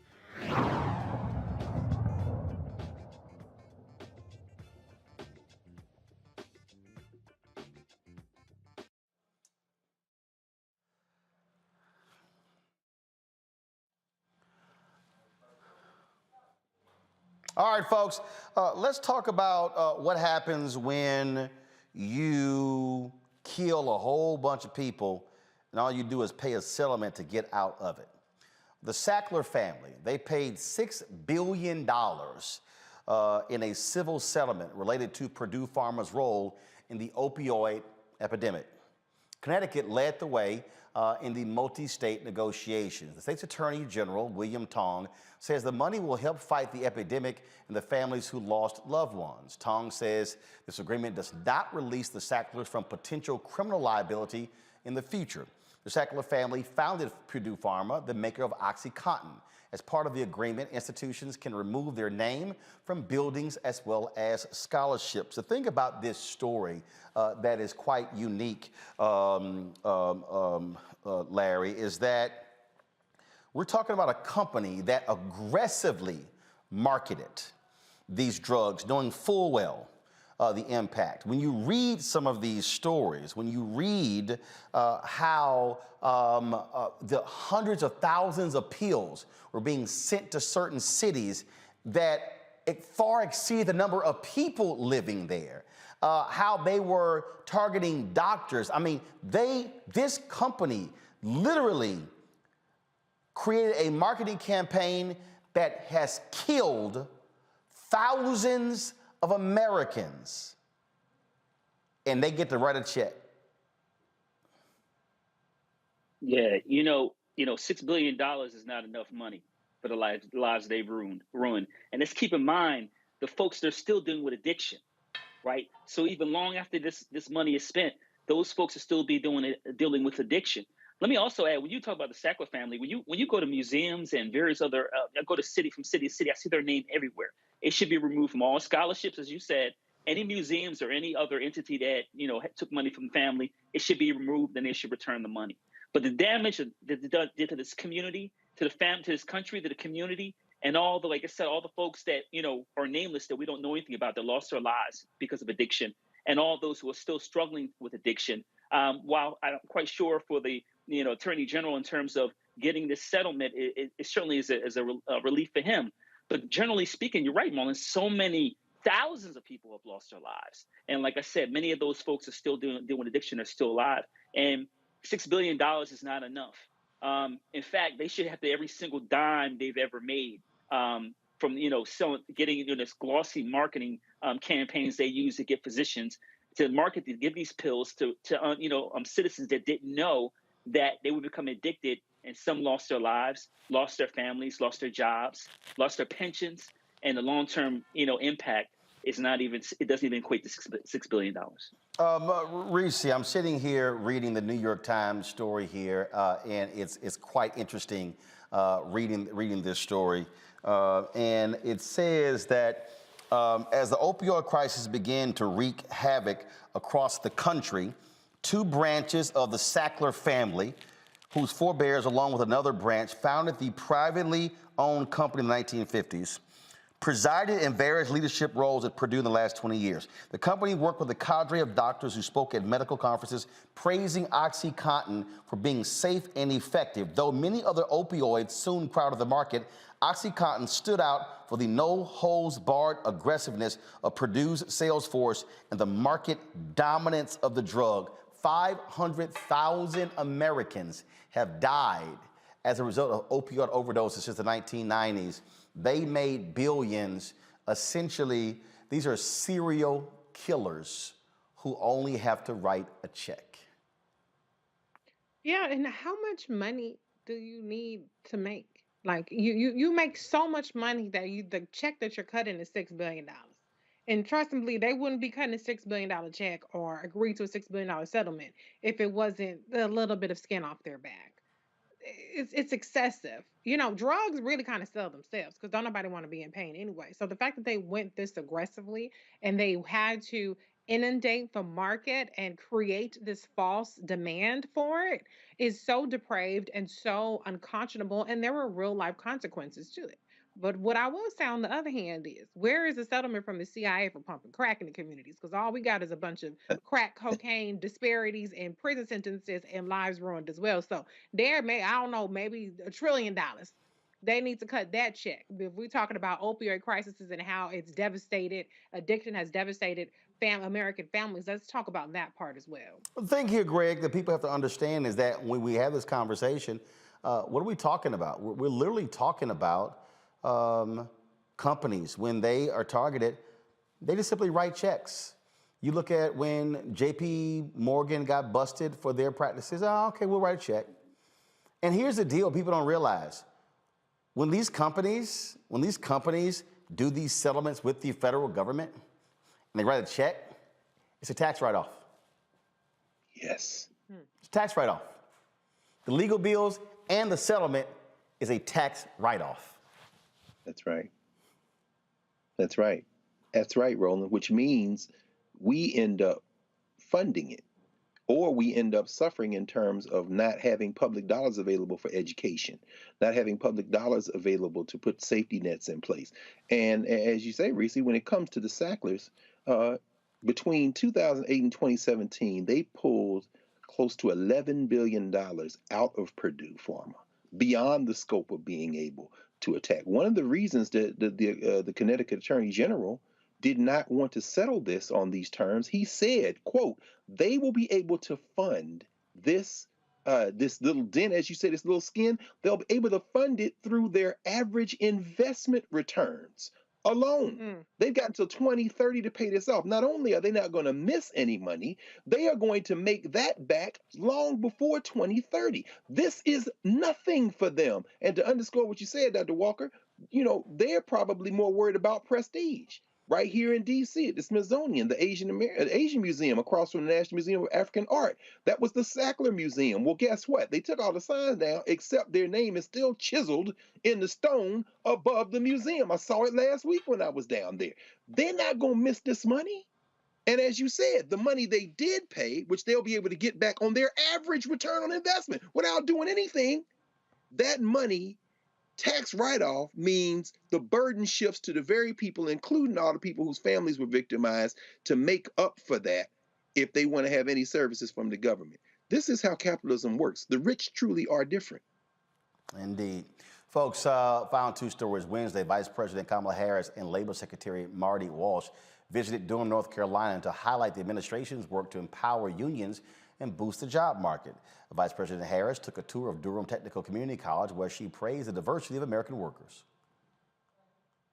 See the potential for growth in terms of the diversity, in terms of the inclusion, in terms of America's workforce and our future. And I met some of those great stars and leaders today who I believe are all part of a new era of the American labor movement. All right, folks, and you know, she's a Howard University graduate, and speaking of Howard University and the battle of who's the real HU, Howard and Hampton will win $100,000 each from Peanuts Worldwide LLC. They're giving those universities that for their endowment. Peanuts Worldwide has launched the Armstrong Project. It will provide funds for scholarships, mentorships, and internships for students studying arts, communications, animation, or entertainment.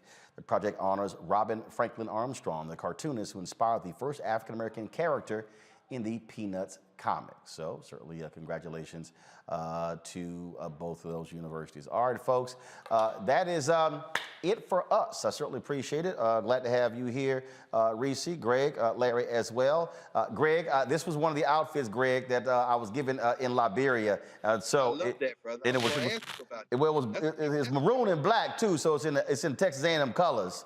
So you know, I can go ahead and rock that when I go to the university. So. Yes, sir. Yes, sir. And it's old school. I mean, that kind of fabric there, that's that heavy fabric. I was going to ask you about that. So that's one of the ones they gave you.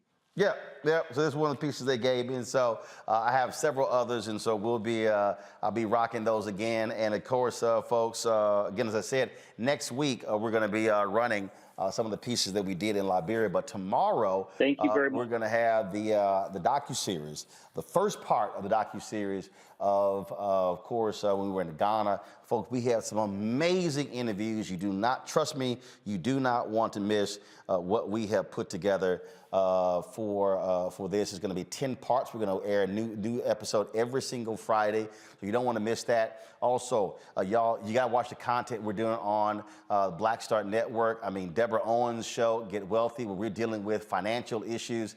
You know, there was a meme that went around saying black folks and, you know, black folks with resources and talking about we're the only people we teaching people about the Bible. But look, we're teaching people about financial literacy. So with her show about wellness with Dr. Jackie Hood Martin, Greg's show, of course, the Black Table, Faraji Muhammad's daily show, his daily in the culture, and of course, Rolling with Roland. So a fantastic interview with my man Jeffrey Osborne. You don't want to miss that as well. So we got some great stuff providing for you every single week right here on the Black Star Network. And so we are creating something that is fantastic, that's amazing, that other people simply are not doing. Your support is important to do so. So first, we need y'all to download the app. There's a bunch of y'all watching on Facebook and Instagram and Twitter and on YouTube. So please download the Black Star Network app.